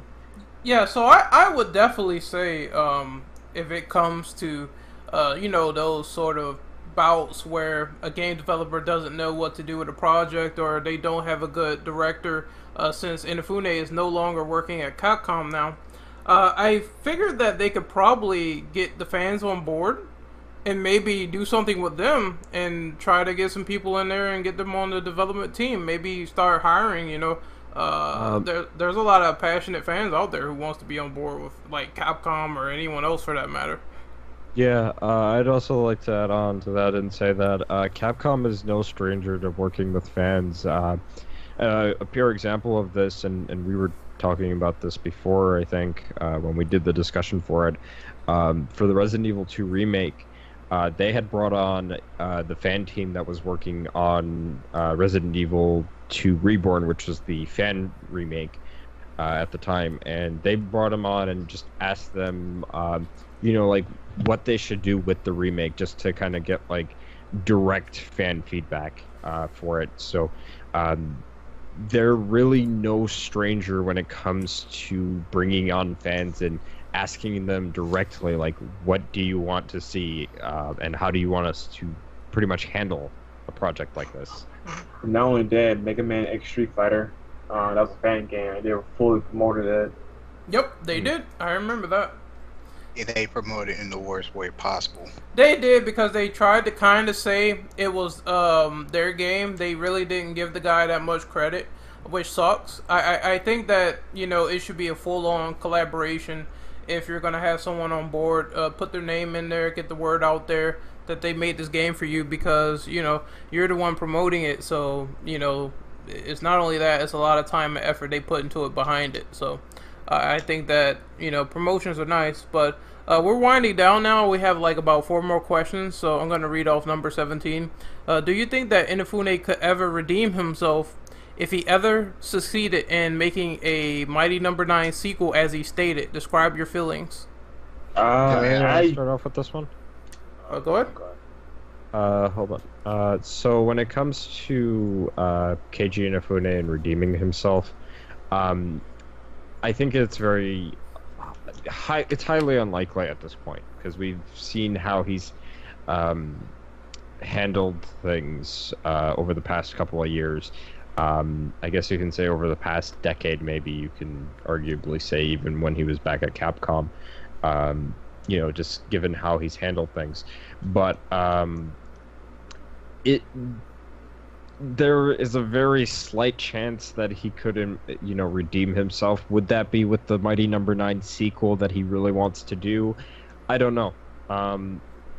There have been games that, were absolute dog shit in a series, but then when the next sequel came and it was from the last or the same director, it turned out to be pure gold, and they've redeemed themselves in some way. An example of this would be Hideki Itsuno, who worked on Devil May Cry 2, but he came in late into the development of that game, and then when it came to Devil May Cry 3, people saw how he redeemed himself with that game. So it's possible, but it just really depends on how it happens. And given Keiji's track record, I highly doubt it. I will say, if you are making a sequel to a bad game, it's a lot more of a gamble than it is if it was a good game. Because if it was a good game, then you would obviously, you have the foundation. You would have the game really good, and then you just have to expand on it for the sequels. For something like a bad game, you obviously have to really work hard to get back that sort of fan attention, that fan reaction, to see your game is really good. So they have to work on a lot of stuff, and they have to improve on a lot of things, and Inafune really needs to see that if he's making a sequel, because no one wants the repeat of Mighty No. 9 again. It's not going to happen unless it's really, really improved. Mm-hmm. Personally, I don't see it happening. I feel like this man's gonna be stuck in development hell for the rest of his life. Man, That's well, just me. there are games that are like that, which is unfortunate, but Not even just the game, just him in general. Well, oh damn. Well, I guess he's gonna be in limbo forever then, just like Dante. It's like every time you mean Dante? Yes. It's like every time he tries to come back out, it's like he gets to the top. It's like, yes, I can see the light, and he's back at it, and then he's back at the end of the line. It's like, oh. Yeah, so I just think that for a sequel to a bad game, you really need to do a lot to improve, because if you don't, then it's going to be the same reception. We've seen that stuff happen with certain games that was released this year. I'm not sure about, was it with Homefront or something like that? It turned out bad? Yes, Homefront: The Revolution. Yeah.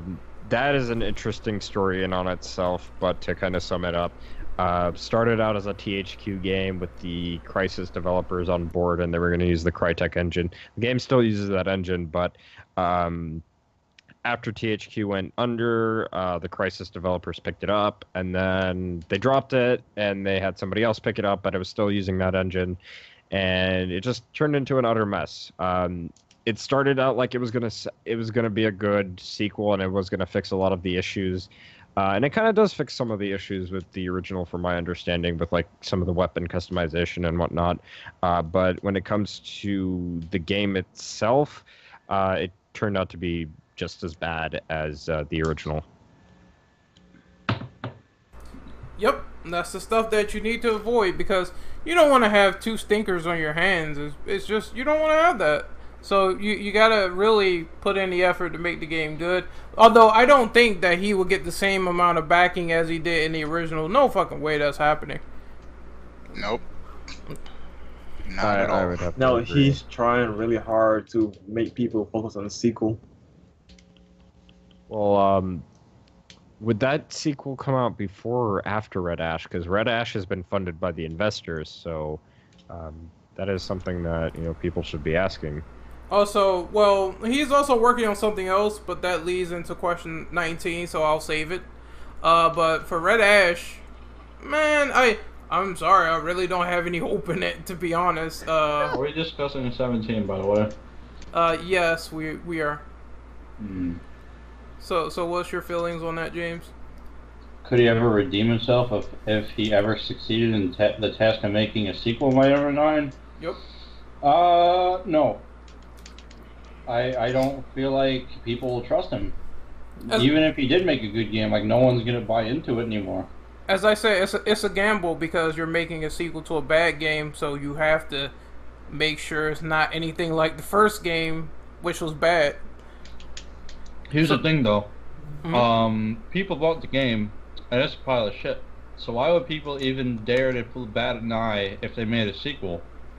If they hate the first game, like what incentive would I have to play the next one if it's they're from the guy who squandered my money and fucked it up? Well, I'll use what Dom kind of said earlier as an example. I'm pretty sure after DMC2, people were like, well, that's it. I really don't want to play this series anymore because we have a bad game on our hands. And then DMC3 came out and blew everyone's minds. He'll never pull that. That was the biggest magic trick of 2000, I think, 5 and 6. Maybe. Yeah, it is.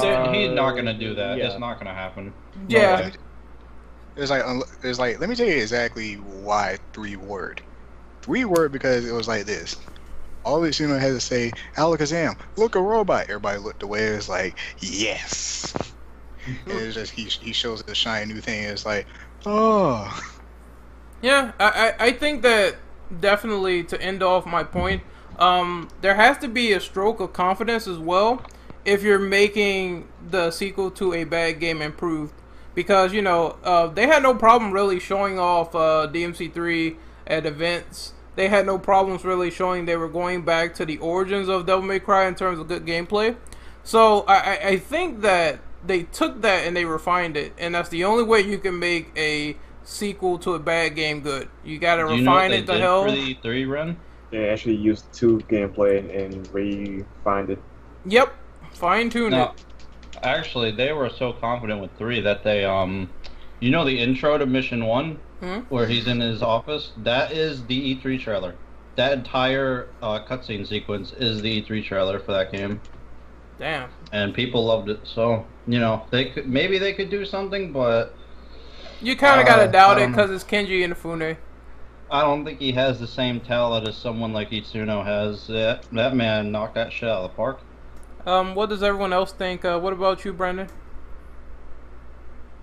In our game of peace, I don't see him. I don't if he does make a good game, a good sequel, I find it hard. People won't trust him again. I know I won't. I'm not supporting him anyway, so I really don't care personally. No matter what, I'm not supporting KG. He has to make a complete 180 for me to trust him again. Not gonna happen. What about you, Dark? Well, I think that the best way for him to handle this would be if he does make the sequel game. First off, it'd be a good idea to kind of refine the engine as needed to make sure get whatever kinks are out in the current one, make sure it can universally work on all platforms. The second is when the engine is developed, get a lot of get the fans more involved, but also get credible people who are gamers or in the game industry to try out the game, to give just an honest opinion on it, come out and say, okay, well, I tried the game, there was X wrong with it, or it's better than the other game in terms of X, things like that, to where you can actually legitimately say, yes, this is a good game, we've had people look at it who are considered trustworthy by potential consumers. And Brian, how do you feel about this? Or did you already go? Like I said, that man's gonna be stuck in development hell. Once he's in, there's no way out. Alright. What about you, Daybreaker? I think it's possible for him to seek redemption, but it's gonna be a really long process to see it, because he's gonna have to really do something to win the fans back over. And at this current moment, I just don't see anything that he could possibly bring to the table that would possibly win his fans back over. So only time will tell. Unless he has Jesus. Alright, so Brian, you didn't read off for a while. I want you to read number 18, please.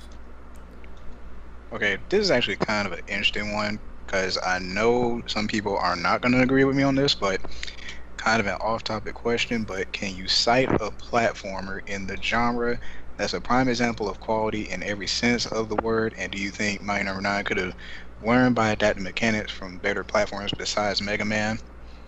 One thing I will say is, even though I've never had a chance to play this game myself, even though I want to, Symphony of the Night, although it's like now it's Symphony of the Night. Now when I see speed runs of it, I'm blown away every time. But then it's like when you see like legit playthroughs, that's another thing entirely. And I was also gonna say, when it's like whenever I played Mirror of Fate, it was like it was a pretty good game as far as I'm concerned, because at the very least it was like, even though it was a reboot or part of the reboot trilogy, it was like it harkened back to the old days of Castlevania, but it still threw in its own little flavor for Lords of Shadow, which I thought was good. I'm kind of gonna have to agree with you, Brian, because I personally, this is how I started my Castlevania adventure. I played Lords of Shadow, and I really didn't like it. And well, the first one was okay, but I played like the second one first, and I didn't like it at all. My problem with the Lords of Shadow games is they were jam-packed with too many damn puzzles. I'm like, Castlevania is not a puzzle game. It's a platforming and, kill game. Kill a bunch of monsters. That's what you do. And then I played Symphony of the Night, and it was fucking fantastic. So I think that level of exploration definitely works out for the benefit of platformers, because you don't just want to go in a straight line anymore. You want to, observe and go in differing places without feeling it's too linear getting from point A to point B. So the only way to be creative is to let the players explore a lot more. That's why I really appreciate that style of Metroidvania. Yeah, like another good platformer, Strider. Strider's really good. It's in the same vein, but it's like Capcom's own take on it. It's a very well done game. It's very well done, yeah. I was just gonna ask, what about the I forget the one title, the side-scrolling spin-off that was a Lords of Shadows title, but it was called like Mirror of Fate. Mirror of Fate. Yeah. Was that any good or? Yeah, it was good. I mean, Where like I were you, said, Dom? We just got done talking about it. No, you guys were talking about the first two, the No, main we two were talking Lords of about Shadows. all of them, technically. But Brian like- brought up Mirror's Well, no one really brought up that game, so. well, Brian like, did. Brian did. What the heck were you? Oh, he must have fell Brian off mentioned for me. the side-scrolling Lords of Shadow. That's what he meant was Mirror of Fate. Yeah, it's Since Mirror it's of Oh, Fate. the okay. one that I does it. didn't. I guess he cut out for me. I played it Said for a that little bit. bit. I thought it was pretty nice. I thought it was well done. I thought it was Yeah. okay. Yeah, It's alright. Fun. But yeah, I mean, That was like, 3DS port. I mean, it's like I said, you know, Mirror of Fate.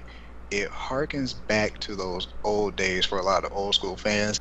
It has that Lords of Shadow flavor to it, which for me it works for the game because they're at least trying to try something new, especially since it was a 3DS game at the time. And for the most part, it worked for you know Lords of Shadow. It might not have been what Symphony of the Night was, but like I said, for what they did with that game on its own, it definitely worked. I also So, want to yeah. kind of add on real quick, Brian. I don't mean to interrupt, but I ahead. think that a good platformer would also be the Ratchet and Clank series because of the weaponry. I think that upgrading your weapons and stuff is really cool. Yeah. So maybe they could do something like that with the powers for Mighty Number 9, the sequel, or whatever the fuck they're gonna call it. I also think that this also was sort of created by the company who published Mighty Number 9, another company called NT Creates, and it's called Azure Striker Gunvolt. That game, I played it, it's really good. The animations are impressive, the stage design impressive, the bosses are quite exhilarating to fight. So I think that they could take some cues from their book as well from NT Creates because I really enjoyed that game from what I played it. I didn't beat it yet, but I really enjoyed it. It's like Mega Man, except it's like you're a guy with a gun and you have all these crazy ridiculous powers and shit. Isn't Beck in that as well as like? No, a he's in the. They give you like. He's in Mighty Gunvolt. He's in Mighty Gunvolt. Yeah, they Okay. give you another game and you can play as Beck in that game. So what do you think, Daybreaker? Well, I don't want this to go into a Castlevania roast or anything like that, so I'll hold Oh, my no. tongue and save my opinions about the Lords of Shadow games for another day. But I'll go back to saying I definitely think that a good platformer they could look at in the modern age would definitely be Little Big Planet. I think Little Big Planet has a lot to offer in that regard. I think it kind of caters to not only like a more kind of it can be easy, but it can also be really hard at specific times, you know. So I think Little Big Planet would definitely be something that they could look at. You sort of Dare I reminded me say- of something. Like Dare level I say, creators. look at the try and true formula of Mario. I mean, Mario seems to pretty much hit the nail on the head every single time with every one of their games. So, you know, it's there's a lot of platformers here in the modern age that I think it could draw inspiration from. But my would be definitely look at Little Big Planet. Yeah, and like I was saying, I think that level creators are a good example of adding in content for side scrollers because, again, while Inafune was on his ass playing Mario Maker, he could have been inspired to maybe use a feature like that in his own game. Yeah, absolutely. Well, I he mean, just Mega dropped Man that. Powered Up actually had a level editor that you could make your own custom levels. So I don't see any reason why they couldn't re-innovate that sort of style. Like, I mean, it kind of funny that you mentioned Mario Maker because me and a former coworker had talked about this, that he thought it would be cool if they took games like Konami took Castlevania and did a sort of Castlevania Maker, or Capcom took Mega Man and did like a Mega Man Maker. I think that there would be kind of a market for that, even if not putting it into a spin-off title or anything like that, just like having it as its own separate game might actually be something that people could even look at. To kind of add on to that point, Nintendo has stated that with the Mario Maker stages, they'd looked at some of the more popular, stages that were being downloaded and played a lot, were being highly rated, and kind of taking inspiration for that for the upcoming Mario games. So they, companies like Capcom and Konami could use those as examples. Same thing with like Concept. Like Concept could, they could have had like Mighty Number 9 Stage Maker or whatever, right? As like a little unlock at the end after you've beaten the game on like a certain difficulty or whatever, right? And they could have been like, okay, well, here are the stages that people really like that were created by the fans. Maybe we can take some inspiration from these for the next game. But, So, we're real quick, Dark, do you have an opinion on this? Just that I think that Symphony of the Night is a fantastic example. I could not disagree with that at all. So we're gonna drill to the last two questions. Number 19 is, how do you feel about Inafune's next upcoming title, Recore? There's something that Morg said when we were doing our Microsoft conference. She said that it looks like it could be fun, but there's something missing that makes it not engaging. So I don't know what that is, but I kind of see it like, it looks like they're really trying their best to make this sort of like a sort of 3D platformer shooter with, like, I saw some space elements of you floating in zero gravity. That looked pretty cool, but at the same time, it looks like it's missing that impact. It looks like it's missing that anticipation of it being really, really good to me. So that's what I feel is missing. It doesn't really stand out that much to get an Xbox One. So It's supposed to be the best box. and on PC. It's on PC too, but it really doesn't look like I'm probably gonna get it at day one. I'll probably just pirate it. That's it. You might as well call it retorrent. Retorrent. But what does everyone else think of Recore? I know the initial trailer was interesting from what they showed of the art style, but that's about it. To me, the game looks kind of boring. It's like trying to copy Uncharted or something. Oh, really? I think it's a look so of... I can't say anything. It looks kind of like Mega Man Legends in my opinion. I need to see more. It looks kind of boring, but that's a porny game, so I don't care. Yeah. I don't know anything about it, so I'll be passing this question. Yeah, I'm in the same boat as Dom. I have like little knowledge about the game, so I don't have any opinions on it. There's not much information on the game anyway, so don't feel Yeah, bad. that is true. Don't feel bad. There's only one gameplay trailer, and that was from E3 2016. If it's from KG Inafune, I'm not gonna touch it whatsoever. Damn. Well, you already have one buyer gone. So, So, Dark, do you have any opinions on Recore? Well, first, I think you definitely make a good point with the Legends vibe, because in one of the artwork previews, one of the enemies definitely gave me a Reaverbot feel to it. But, I don't know, it almost looks like that they're trying to... I hate to say it, but it reminds me a lot of Borderlands. And it kind of seems like they're trying to... kind of go with that atmosphere or that style, maybe mixed in with a little bit of, I would almost say a little bit of Destiny in a sense with some of the style, but it looks just really uninspired, just overall. I'm not seeing any, and I didn't see anything in the trailer that really stood out for, yeah, this is a game that I would want to get and potentially spend quite a bit of money on. Yeah, I think it remains to be seen for the most part for everyone else.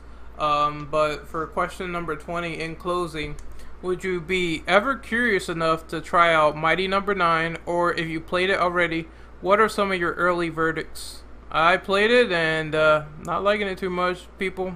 I'm really not. I haven't played it, but I've seen a full Let's Play from my favorite live streamer, and my god, he revealed more problems with the game that I never thought. And one of them is the second playable character. I hate her guts so much. I haven't got there yet, but really, Feel yourself, Renegade. Feel yourself. It's very, I don't know, it's just not fun. Like, I went in expecting it to be something like Mega Man, and it's like the fun factor is dialed down to zero. It's like the bosses aren't as interesting as I thought they were going to be. The Robot Masters and Mega Man X, they were very interesting with the Mavericks. So They had a backstory too. yeah, they had, especially X4 with Magma Dragoon. That was interesting that they put in backstories like that. For the bosses here, it just seems like they're fucking annoying. And the English VA really isn't helping the case either. So it's really all over the place in terms of my opinion. The only good voice is Steve Bloom. Yeah, Steve Bloom is in the game. Poor man, his talent was wasted. I'm just gonna say this. I would rather be like, how should I put this? I would rather give the time for Umbrella Corps than I would with Mighty Number 9. Damn. So you're trading in shit for shit? Look, to Slightly me, less smelly shit. based on what I've seen for both games, Mighty Number 9 doesn't look like it would be fun to play. At least I'll give Capcom some credit. If you look past the fact that Umbrella Corps is a glitchy mess and it's a Resident Evil title, it looks like a decent shooter that you can have some fun with. Well, shameless plug. If you want to see us rip into Umbrella Corps, just type in the Episodic Discussion Podcast Umbrella Corps and you will find it. So, what about you, James? You playing this? No. You're a very funny man, sir.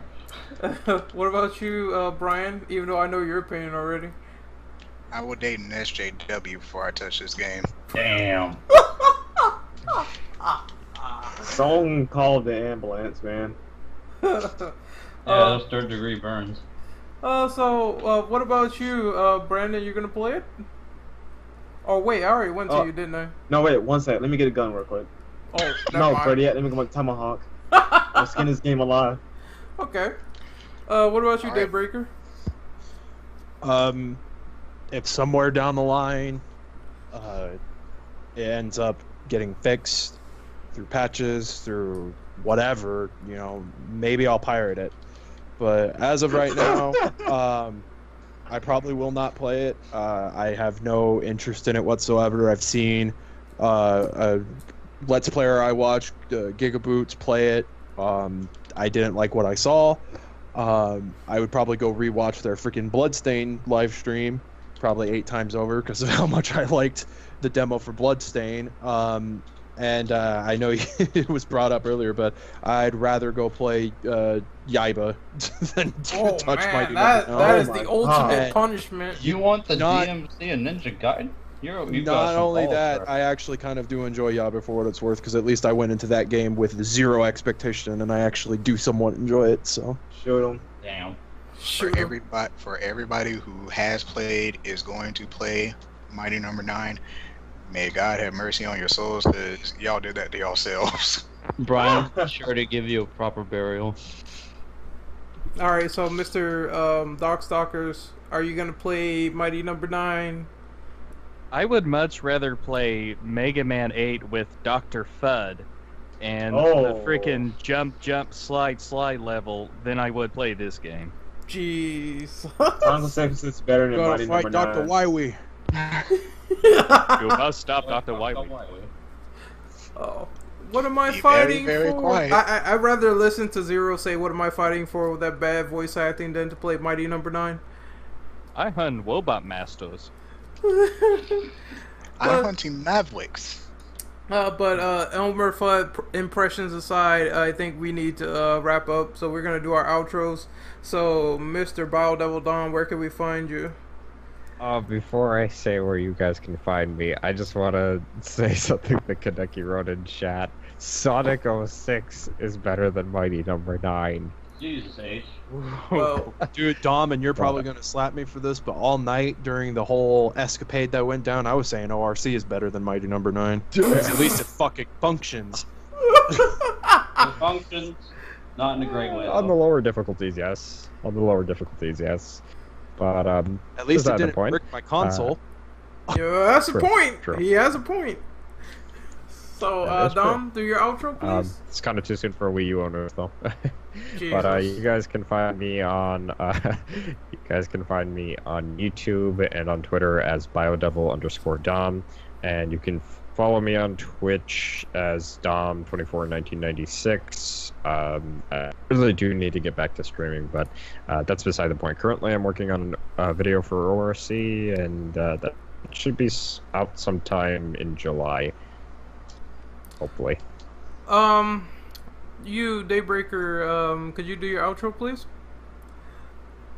Sure, you can find me on YouTube at Daybreaker Rain. You can find me on Twitter at Daybreaker Rain.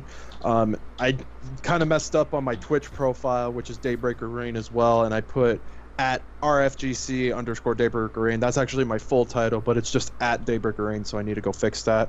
You can hit me up for any sort of like gaming stuff. I'm big into the fighting game stuff, and I also do charity streams, which I will be doing a charity stream tomorrow on the 25th, and then I will follow up for an Extra Life charity stream in July.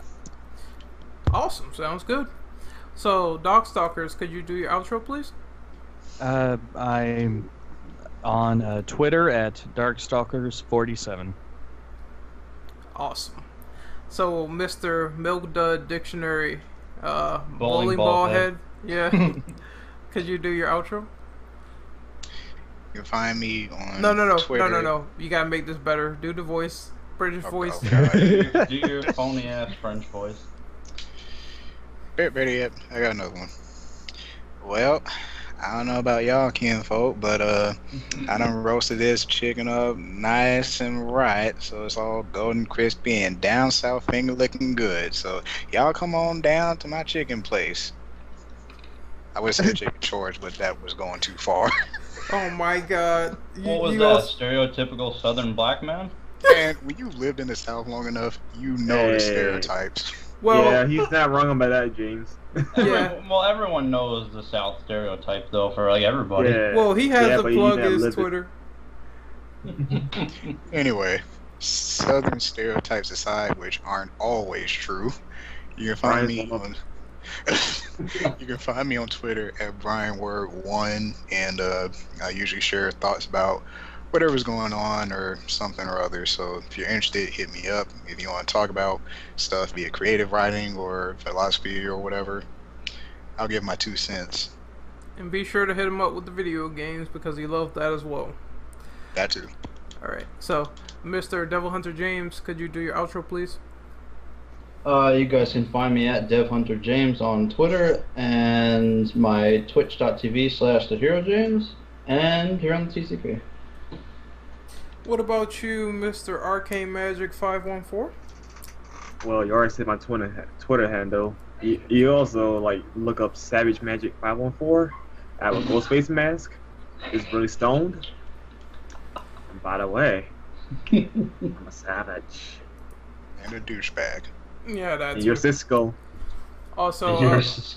I'm gonna give a plug to our special guest who listened in, Mr. Kaneki. You can find him on Twitter at Ghoul World Order, and you can find me on Twitter at RenOperative_. I am on YouTube at Renegade Operative, and you will find me working on a God of War analysis video, and here at the TCP where I will be uploading mad content just like this roast.